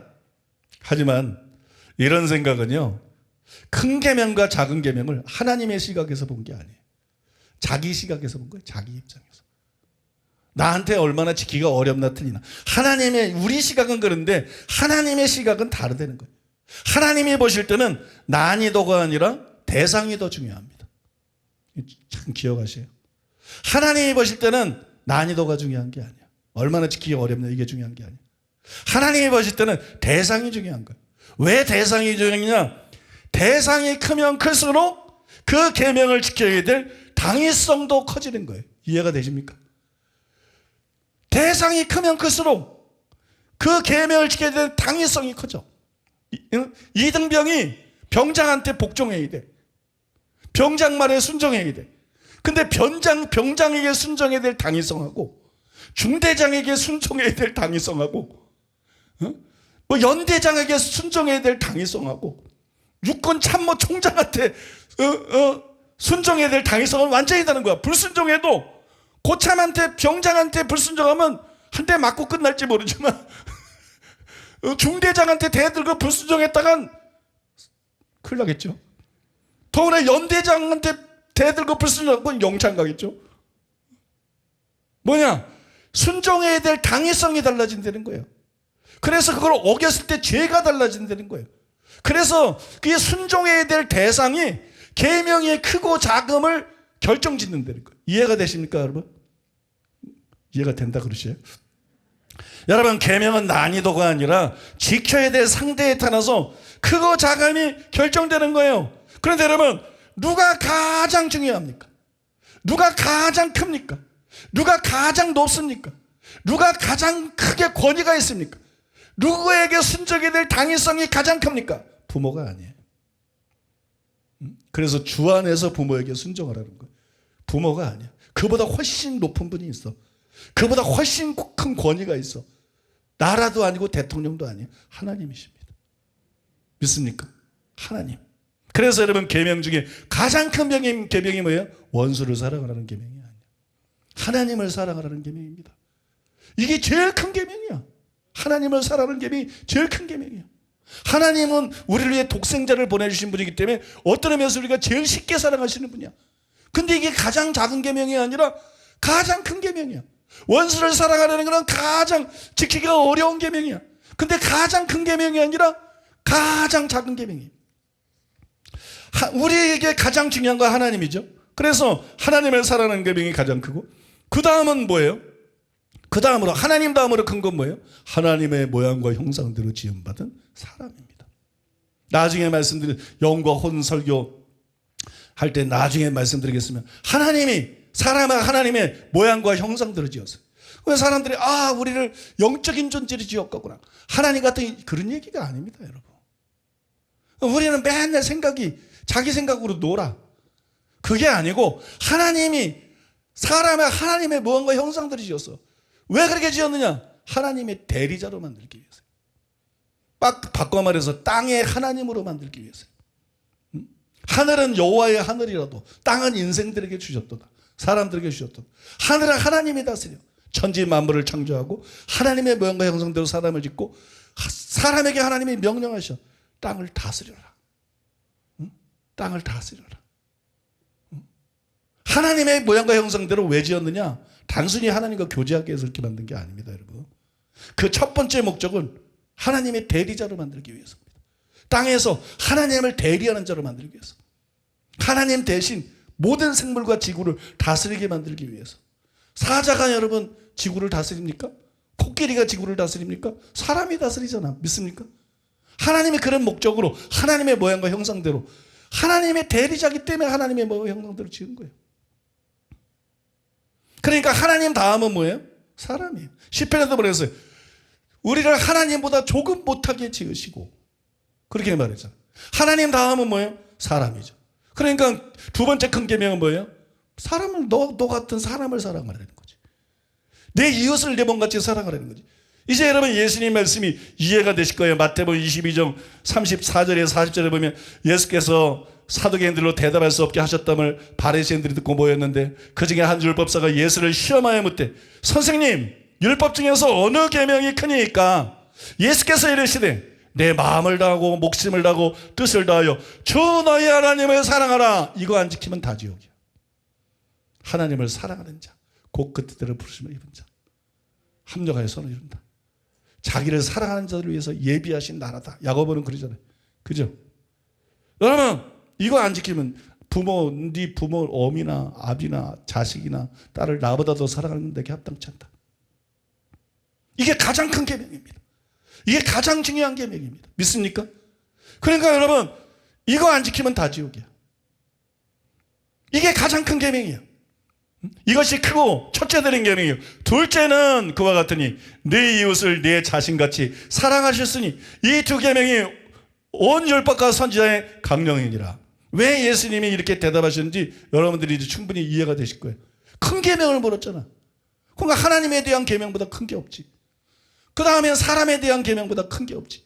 그러니까 첫째는, 그리고 둘째는, 그 다음에 하나님 사랑과 이웃 사랑에 대해서 말씀하신 거예요. 좀 더 여러분들에게 부연해서 설명해 드리면, 율법에는 짐승을 배려한 계명도 일부 있습니다. 극히 일부 있어요. 그러나 대부분은 하나님에 대한 계명이거나 사람에 대한 계명입니다. 맞죠? 율법의 계명들은 거의 대부분이 하나님에 대한 계명, 사람에 대한 계명이에요. 하나님과 사람을 상대로 지켜야 하는 것들이라는 거예요. 하나님을 상대로 한 계명이 가장 큰 계명입니다. 그 다음에 사람을 상대로 한 계명이 그 다음으로 큰 계명입니다. 여기까지는 여러분들에게 말씀을 드렸어요. 그런데 사람을 상대로 한 계명들 중에서 상대의 비중이 제일 낮은 게 누구냐? 그게 원수예요. 상대의 비중이 제일 낮은 게 누구냐? 그게 핍박자입니다. 여러분, 구체적으로 여러분들에게 열거를 해보면, 그 사람을 사랑하고 이웃을 사랑해야 되는데 1순위로 사랑해야 되는 게 누구냐? 가족과 친지입니다. 바울이 자기 가족, 친족을 돌아보지 않으면 불신자보다 더 악한 자요, 믿음을 배반한 자다. 이 사람도 다 지옥 갑니다. 신앙생활 잘하는 척하면서 자기 가족과 친족을 돌보지 않는 사람, 자기만 하는 사람, 그건 기독교인이 절대 아니에요. 그건 100% 가짜입니다. 여러분들이 신앙생활 잘하고 교회 봉사하고 기도 많이 하고, 근데 가장이 처자식을 돌보지 않고 기도만 하고 있다. 그건 100% 지옥입니다. 그건 마귀 새끼입니다. 여러분, 기독교는 그런 광신적인 종교가 아니에요. 믿습니까? 우리가 제일 먼저 하나님 사랑하고 제일 먼저 돌봐야 되는 게 누구냐? 그게 여러분 가족과 친지예요. 그 다음에 두 번째가 누구냐? 믿음의 가정들에게 먼저 할지니라. 갈라디아서 나오잖아요. 같은 신자들이야. 영적인 가족이야. 육적인 가족 다음에 예수 한 피바다 한 몸 이룬 한 하늘 아버지를 모시고 있는 영적인 가족이에요. 여러분 믿습니까? 그러니까 여러분, 기독교인들이 재산을 사회에 환원한다. 그걸 숟가락으로 뒤통수 한 대 때려줘야 돼. 기독교인들이 재산을 사회에 환원을 해. 이 근처에 어디 동네에 목사님가 건물을 팔아가지고 그게 정신 나간 짓거리 하고 있는 거야, 이거. 그건 자기의야, 자기의. 사람에게 옳게 버리는 자기의의 병에 걸린 거야, 그거는. 응? 여러분, 그렇게 하는 거 아니에요. 먼저 가족들 보고 그 다음에 돌봐야 되는 게 누구예요? 성도들입니다, 여러분. 성경에 해보세요. 헌금 가지고 뭐 했나? 가난한 성도들도 왔잖아요. 그죠? 열심히 가난한 성도들도 왔잖아요. 성도들 서로도 없는 거. 2순위가 여러분 성도들입니다. 그 다음에 3순위가 누굽니까? 오늘 말씀에도 나오죠. 우리를 사랑하는 사람들. 우리에게 무난하는 사람. 이거는 신불신을 막론하고 내 가족도 있고 내 친구도 있고 내 이웃도 있고. 이해되십니까? 이게 3순위야. 3순위. 이게 아파트 그거 아니야. 이게 3순위고, 그 다음에 4순위는 뭐예요? 4순위는 악한 자를 대적하지 말라. 근데 나에게 무난하는 사람이 아니야. 날 사랑하는 사람이 악한 자야. 이게 4순위야. 마지막 5순위가 누구냐? 그게 원수고 핍박자예요. 이 순위에 따라서 점점 계명이 작아지는 거야. 당위성이 점점 작아지는 거야. 이해가 되세요? 당위성이 점점 작아지는 거예요. 제일 마지막에 원수와 핍박자예요. 그래서 여러분, 하나님 사랑하고 이웃 사랑하는 계명 중에서 하나님 사랑하는 사람이 더 크고, 그 다음에 이웃 사랑인데, 이웃 사랑하는 계명 중에서 제일 작은 계명이 누구냐? 그게 원수를 사랑하는 계명입니다. 제일 비중이 낮고 제일 작은 거예요. 나머지 다 하고 이제 할 일 없으니까 원수 사랑하려는 거야. 이제 다 했으니까 이제 그냥 하나님 철저하게 잘못하는 거야. 이게 여러분 원수 사랑이 제일 비중이 낮고 핍박자를 얘기하는 게 제일 비중이 낮은 거예요. 믿습니까? 그러니까 원수를 위해 핍박자를 위해 기도하라 그러면 생각해 보세요. 자식을 위해 기도하지 않는 부모들 이거는 곤장을 쳐야 되는 거야. 핍박자를 위해서도 기도하는데 어떻게 부모가 자식을 위해서 기도를 하네. 핍박자를 위해서 기도하는데 어떻게 배우자를 위해 기도를 하라고.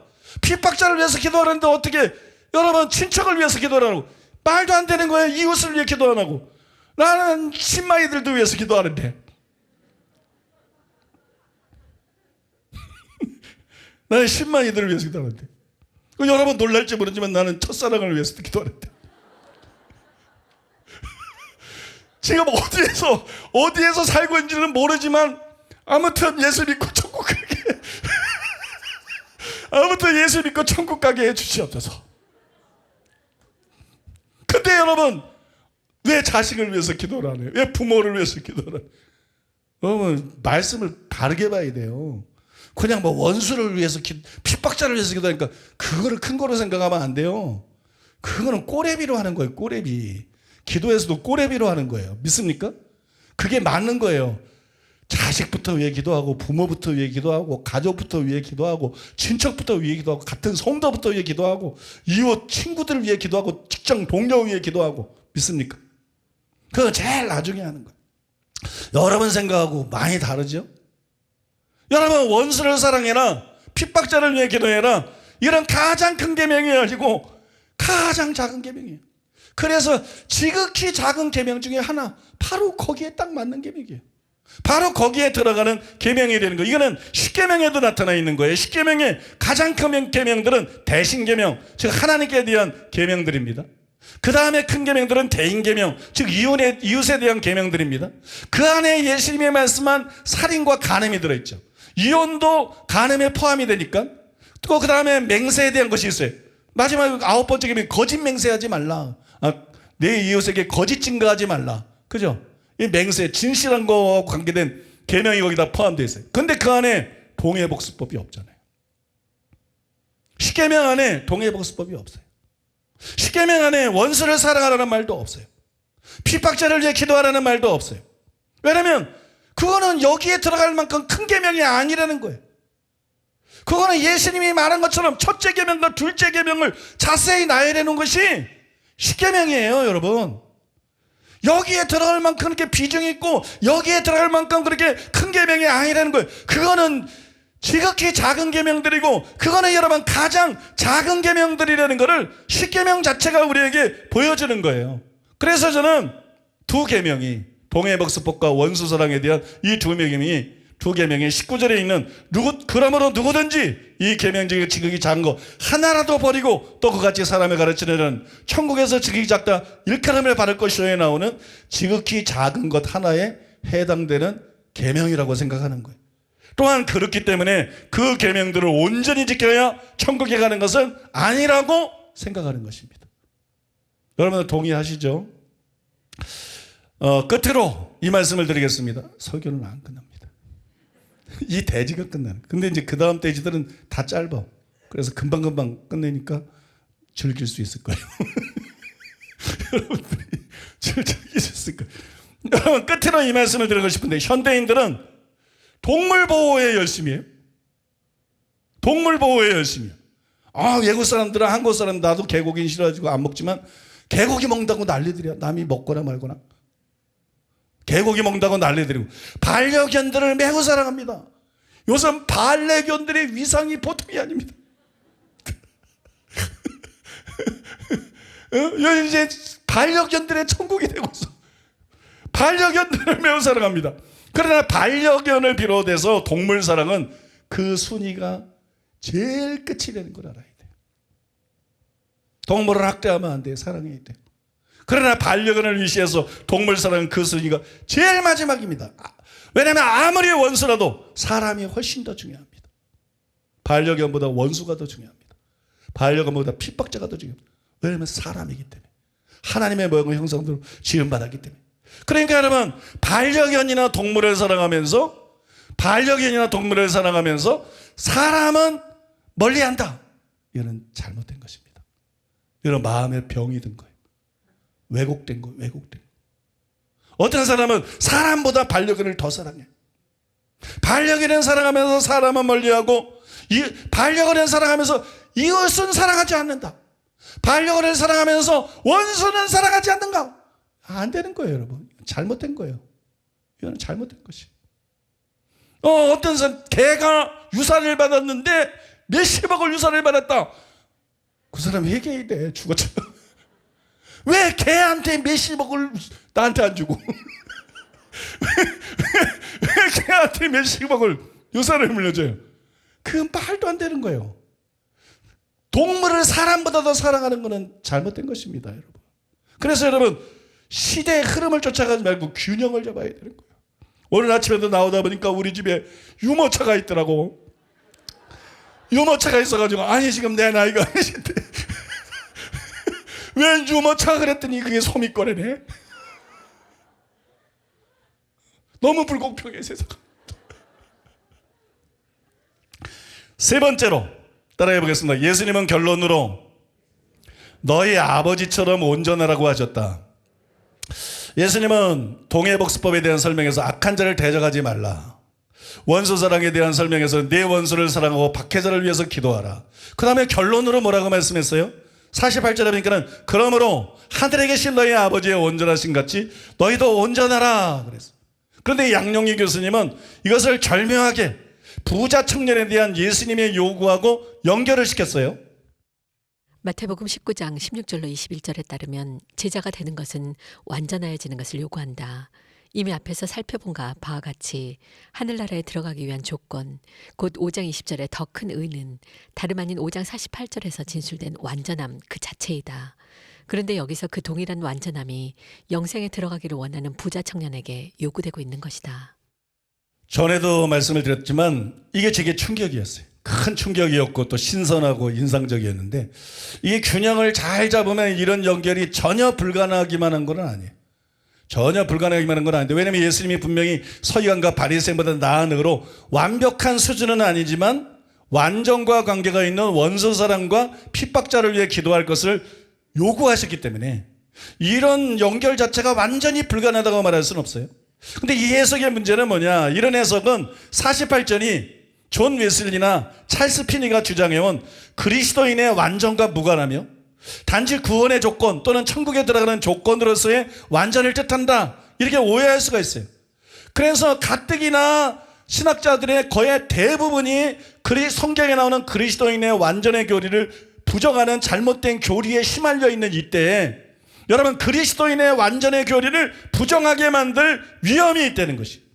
그러나 여러분, 그리스도인의 완전은 성경이 분명히 말씀하고 있는 것이고, 다음 주부터 한 달간 자세히 말씀드리겠지만 성경이 분명히 말씀하고 있는 것이고, 그러니까 그리스도인의 완전은 실제로 존재하고 이 세상에서 도달 가능한 것이에요. 그거는 그 주제를 다룰 때 여러분들에게 자세히 설명해 드릴 거고요. 여기서는 단지 48절이 그리스도인의 완전에 대한 말씀이다, 그거로 족합니다. 여러분, 그게 답이에요. 48절은 그리스도인의 완전에 대한 명령이에요. 천국에 들어가기 위한 조건을 다룬 게 아니라는 것이에요. 그는 그리스도인의 완전을 다룬 것이에요.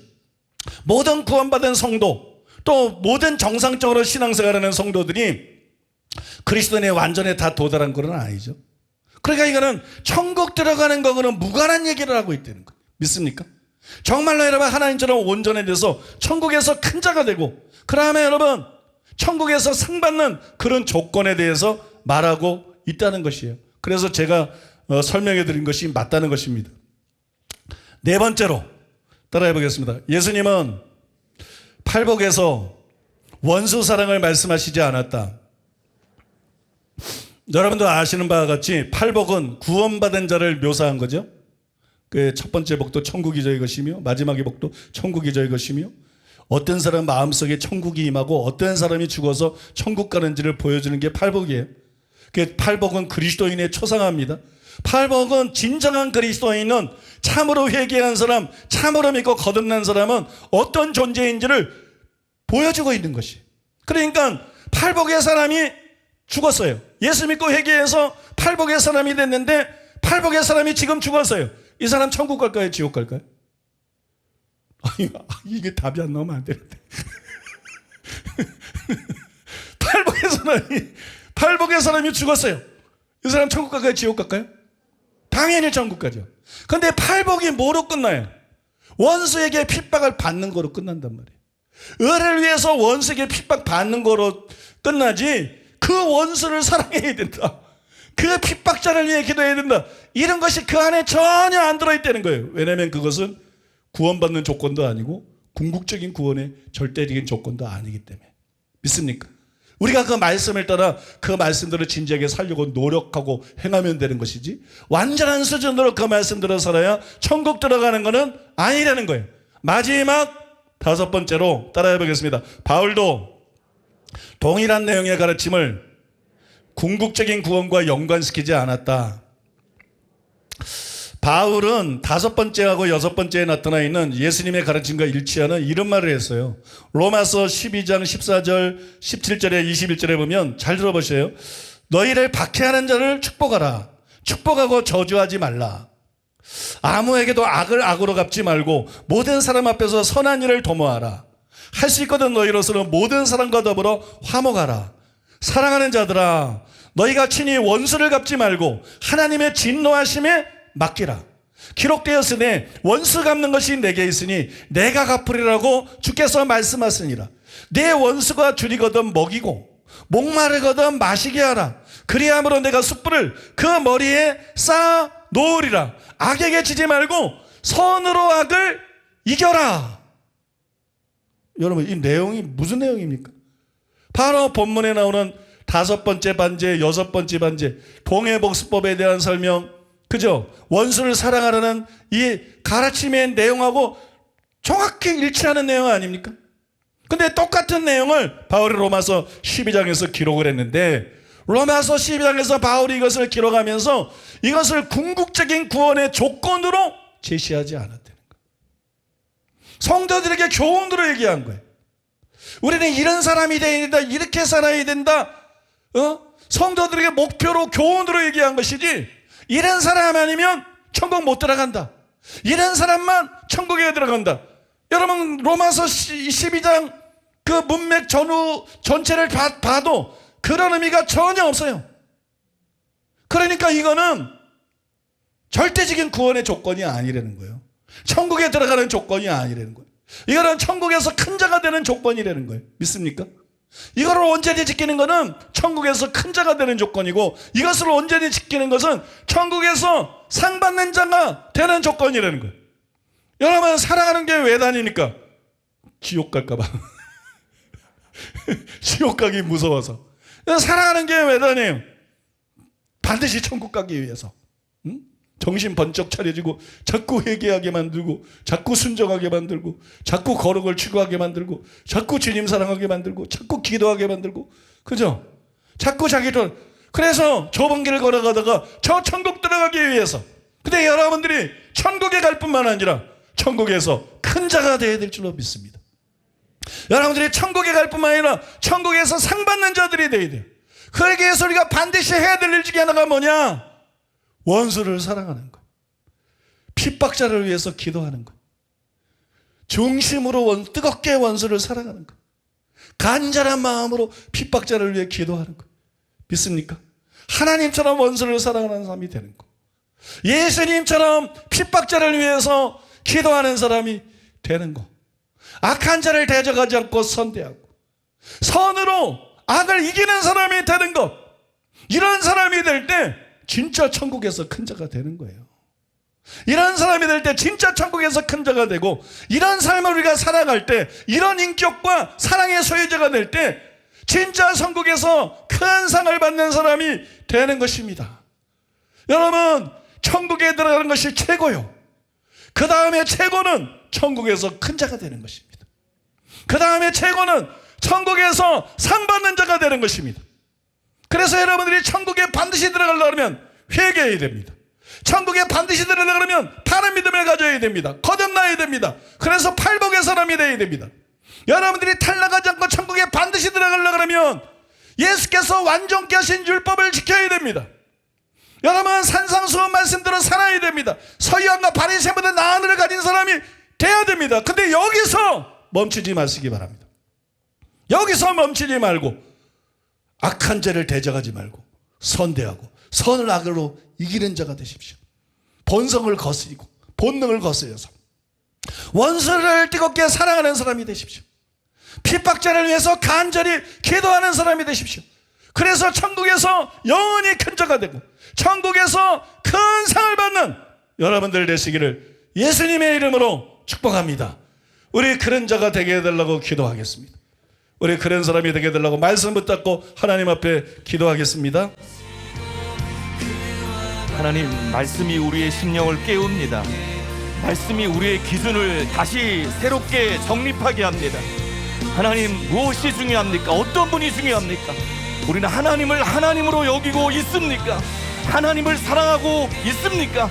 하나님을 경외하고 있습니까? 하나님, 그 마음이 먼저 우리 속에서 회복되게 하여 주시옵소서.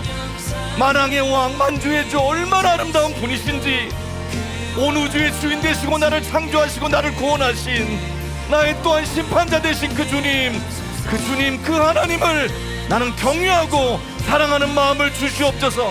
하나님의 말씀이 얼마나 중요합니까? 세상 정보, 세상 지식, 세상 풍조가 중요한 게 아니라 우리를 살게 하는 구원에 이르는 지혜를 주고 진정한 승리자하고 영원한 상급을 주는 하나님의 뜻, 하나님의 말씀, 하나님의 말씀의 가치를 알게 하여 주시옵소서. 베레아 사람들처럼 말씀을 들으면서 저것이 얼마나 중요한가, 심판의 기준인 예수님의 말씀을 내가 정확히 깨닫고 그 말씀 지키고 사는 것이 얼마나 중요한가. 하나님, 우리 영이 이 말씀을 통해서 우리 심령의 각성이 일어나게 하여 주시옵소서. 하나님, 멈추지 않게 하여 주소서. 주의 마음을 내게 주소서. 주님의 기준, 주님의 시각을 내게 주소서. 무엇이 중요한지, 어떤 순서로 살아야 되는지 하나님 우리를 깨워 주시옵소서. 하나님, 우리를 이 영광의 초대로 계속 부르시니 감사드립니다. 세상 것도 이 정도로 만족하지 않는데 저 영원한 것, 하나님 영광스러운 그 초대를 향해서 하나님의 뜻대로 나아가길 원합니다. 하나님, 하나님을 사랑하고 경외하고 내 가족과 이웃과 교우들을 사랑할 뿐만 아니라 이제는 주의 마음, 그 사랑을 깨달아서 원수를 사랑하고 핍박자를 위해 기도할 수 있는 우리들 마음 되게 하여 주시옵소서. 주님 닮게 하소서. 주님 닮게 하소서. 성령님, 이 시간 우리의 심령에 이러한 소망, 이러한 목적을 갖게 하여 주시고 이것을 위해서 기도하고 달려가고 은혜를 구할 수 있도록 성령님 지금 역사하여 주시옵소서. 성령님 지금 역사하여 주시옵소서. 하나님을 사랑하는 마음을 우리에게 더 부어주시옵소서. 내 마음을 다하고 뜻을 다하고 목숨을 다하여 주 너의 하나님을 사랑하는 이것이 크고 첫째 되는 계명인 것을 오늘 또 우리 마음 가운데 다시 새겨주심을 감사합니다. 무엇이 가장 큰 계명인지 깨닫게 하시고 하나님, 우리에게 크든지 작든지 우리가 하나님을 닮는 것에 더 온전한 것에 나아갈 수 있도록 우리 마음에 이 시간에 기준을 주시고 빛을 비추어 주심을 감사합니다. 하나님을 경외하는 마음을 부어주시옵소서. 온전하신 그 하나님을 닮기까지 우리의 한계를 뛰어넘고 그 말씀대로 살아낼 수 있는 은혜를 부어주시옵소서. 아버지, 팔복의 사람이 되게 하소서. 산상수훈의 말씀을 지켜 살아낼 수 있는 우리가 되게 하여 주시옵소서. 하나님을 경외하며 하나님을 절대적으로 사랑하고 그 말씀대로 살아갈 뿐만 아니라 원수를 사랑하기까지 우리의 마음이 온전한 데 이르길 수 있도록 하나님 우리에게 은혜를 부어주시옵소서. 하나님, 우리에게 은혜를 부어주시옵소서. 이 말씀이 우리를 얼마나 자유케 하는지 모릅니다.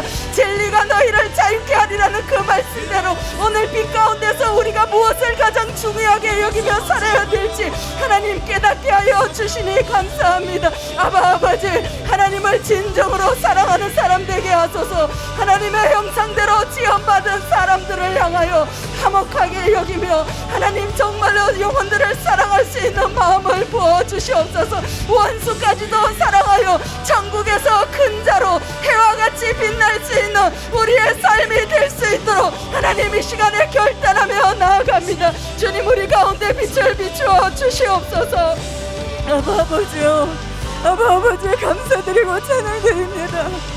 아버지요, 우리를 원수와 같았던 우리를 사랑하시고 하나님 우리를 구원하여 주신 것도 감사한데 아버지 하나님을 닮을 수 있는 은혜로 하나님 우리에게 쏟아 부으시고 아버지 운전하신 것 같이 운전하라고 말씀하시는 아버지의 그 마음과 사랑이 하나님의 우리의 심령에 깊이 와서 박힙니다. 아버지 하나님이여, 진정으로 주님을 닮는 사람이 될 수 있는 은혜를 이 시간 우리에게 부어주시옵소서.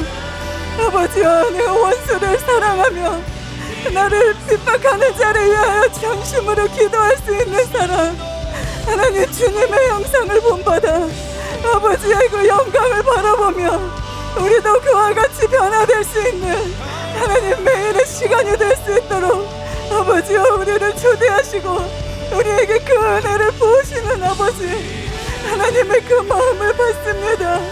아버지여 그 영광을 취하며 천국에 넉넉히 들어갈 뿐만이 아니라 아버지를 진실로 닮은 하나님의 자녀로 살아갈 수 있는 은혜를 하나님 간절히 구합니다. 이제 그곳으로 도전하여 들어가며 하나님 이제 주님의 말씀대로 아버지의 그 마음 그대로 자녀된 형상으로 회복되기 위하여 아버지 앞으로 나아가오니 하나님을 닮을 수 있는 아버지의 은혜의 은혜로 우리에게 쏟아부어 주시옵소서. 하나님, 우리가 어디에 있는지 보게 하소서.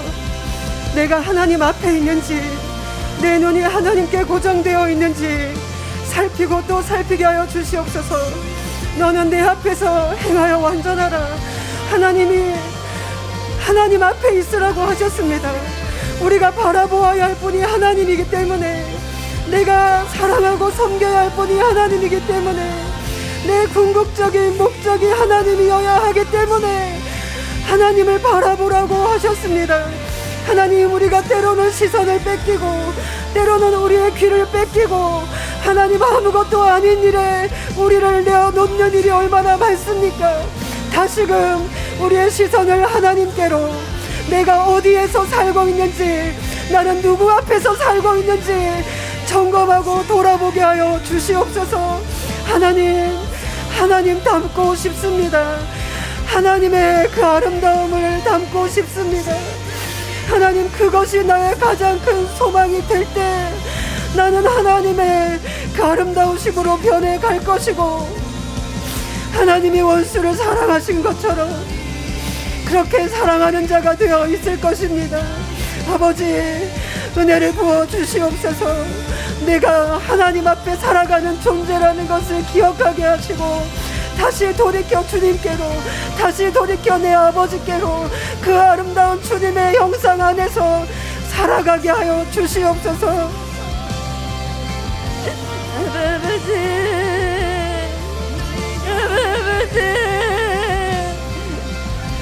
우리를 그 영광의 초대로 우리를 부르시는 아버지, 하늘에서 가장 큰 자, 아버지께 상을 받을 수 있는 자, 그 영광의 초대로 우리를 초대하시고 부르시고 계시는 아버지, 감사와 찬송과 영광을 올려드립니다. 무엇 때문에 예수님을 믿는지,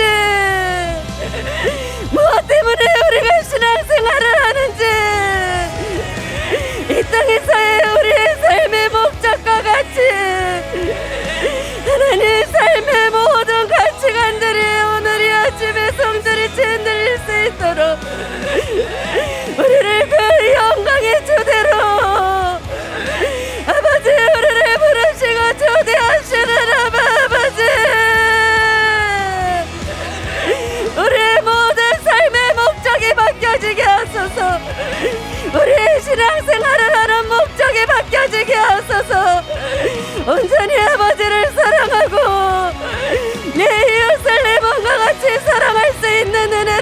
보시며 하나님의 모든 말씀을 아버지 앞에서 살아가며 실천할 수 있는 하나님 은혜 위에 은혜로 영광에서 영광으로 나아갈 수 있도록 이 아침에 우리를 축복하시고 하나님 은혜 위에 은혜로 역사하여 주시옵소서. 하나님 우리를 영광에서 영광으로 이끌어 주시옵소서. 영광스러운 그 하나님을 우리가 더 닮아갈 수 있도록 하나님 은혜를 부어 주시옵소서. 오늘 말씀을 통하여 분명한 기준을 보게 하신 아버지 하나님 우리가 어떻게 살아야 될지, 무엇을 가장 크게 생각하고 중요하게 여겨야 될지 하나님 깨닫게 하신 아버지 감사를 드립니다. 중요한 것을 중요하게 여기게 하소서. 하나님이 우리에게 말씀하신 말씀의 기준에 분명하게 부합되는 삶을 살아가게 하소서. 삶을 균형 잡게 아버지 우리의 삶을 바르게 이끌어갈 수 있도록 균형 잡힌 말씀으로 우리를 이끌어 주신 이 말씀 앞에 우리의 삶을 재조정하기를 원합니다. 하나님 가족을 돌아보며 친족을 돌아볼 수 있는 그 마음이 이 시간에 더욱더 우리 가운데 부어지게 하여 주시옵소서. 하나님이 우리에게 말씀하신 그 말씀의 기준은 항상 주님이 오르십니다.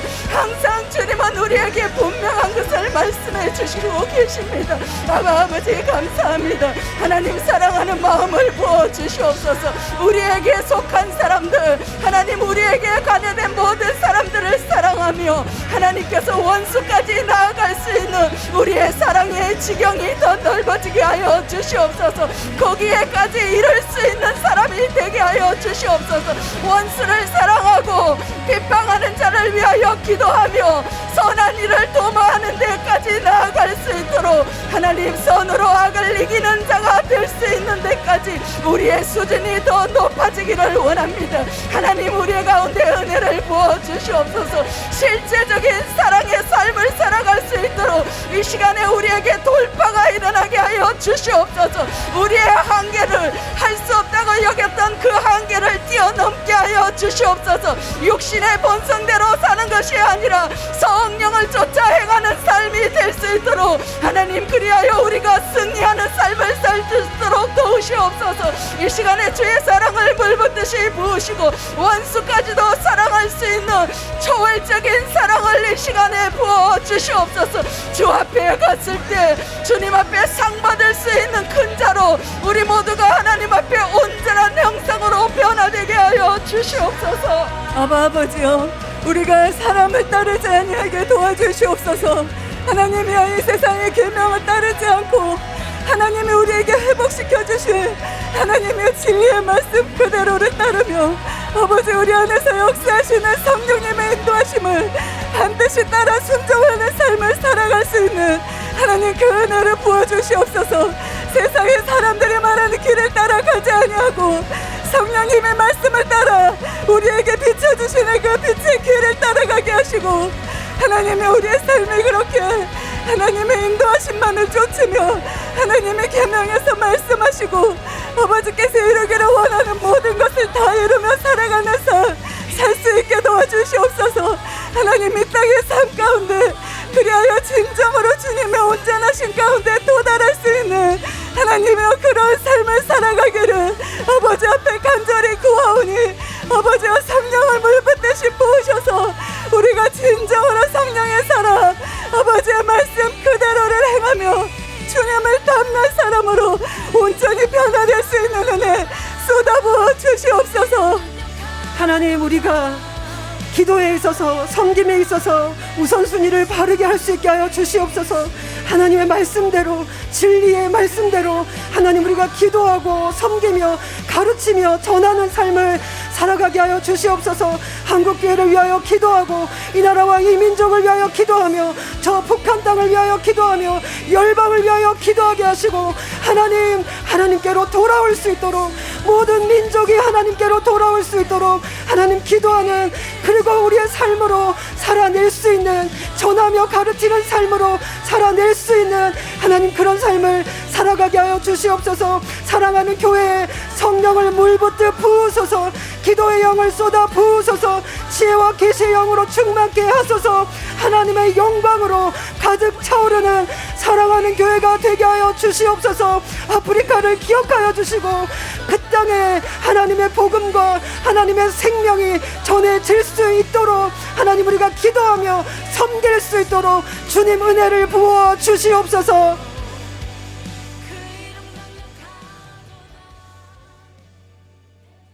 이 모든 말씀 우리 주 예수 그리스도의 이름으로 기도합니다. 아멘. 이제 담임 목사님께서 나오셔서 드려진 예물 위에 축복해 주시고 축도로 주일 예배를 마치겠습니다. 기도하겠습니다.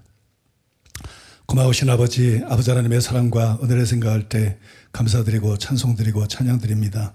진리의 영을 부어주시고 말씀을 분별하고 잘 가르칠 수 있도록 주님께서 은혜를 부어주셔서 감사드립니다. 항상 느끼지만 사람의 이름으로 불가능한 일이고 주님을 의지할 수밖에 없습니다. 성령님을 구하고 성령님을 바라볼 수밖에 없습니다. 더욱더 진리의 영으로 충만케 부어주셔서 우리를 온전히 진리 가운데로 인도하여 주시옵소서.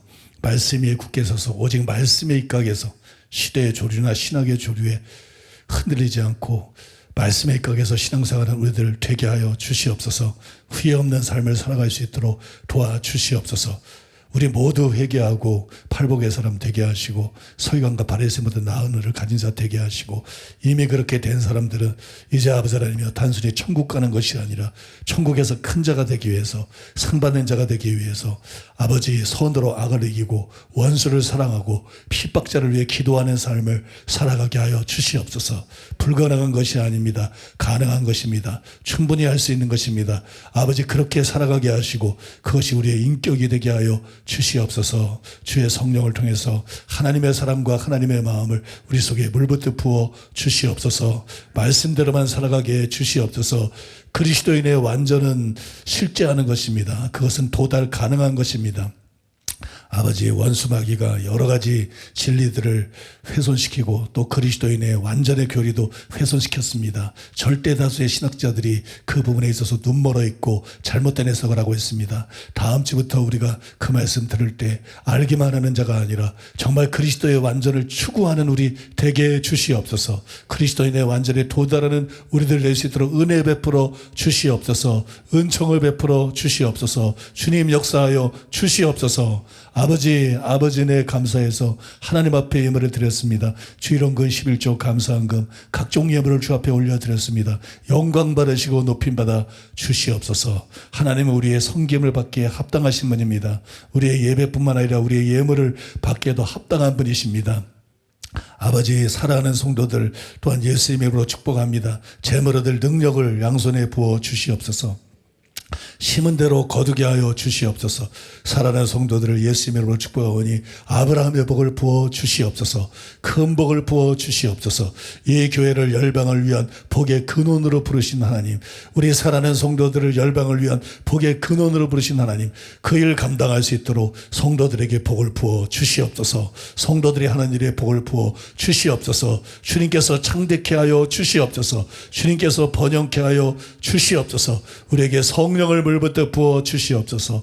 성령 충만 주시옵소서. 성령을 충만 주시옵소서. 성령으로 물부터 부어 주시옵소서. 성령의 역사로 성령의 도우심으로 아버지 주의 말씀대로만 살아가는 우리들 되게 하여 주시옵소서. 원수까지 살아가는 우리들 되게 해 주시옵소서. 병든 사람들을 만져주시고 병든 사람을 고쳐 주시옵소서. 머리끝부터 발끝까지 치유하여 주시옵소서. 예수님의 이름으로 치유될지어다. 예수님의 이름으로 치유될지어다. 예수님의 이름으로 머리끝까지 치유될지어다. 모든 악하고 더러운 영들은 예수의 이름으로 떠나갈지어다. 영적인 눌림과 속박과 결박은 예수의 이름으로 끊어질지어다. 예수의 이름으로 끊어질지어다. 예수님의 권세로 성령의 능력으로 모든 결박은 끊어질지어다. 예수의 이름으로 자유케 될지어다. 예수의 이름으로 자유케 될지어다. 하나님 우리와 함께하여 주시옵소서. 주의 임재가 충만하게 해 주시옵소서. 성령의 기름범이 흘러넘치게 주시옵소서. 주님 주시는 사랑과 평강이 우리 속에 넘쳐나게 하여 주시옵소서. 주님 주시는 경건의 능력으로 충만하게 하여 주시옵소서.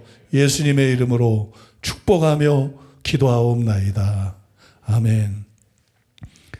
지금은 우리 주 예수 그리스도의 은혜와 하나님 아버지의 사랑과 성령님의 교통하심이 거룩한 주를 맞이해서 주님을 예배하고 돌아가는 살아가는 성도들의 심령 위에 가족과 자녀와 사업이 몸된 교회와 서울 시민과 북녘 땅에 굶주린 동포들이 이스라엘과 아프리카와 열방들 위해 이제로부터 영원토록 함께 있을지어다. 아멘.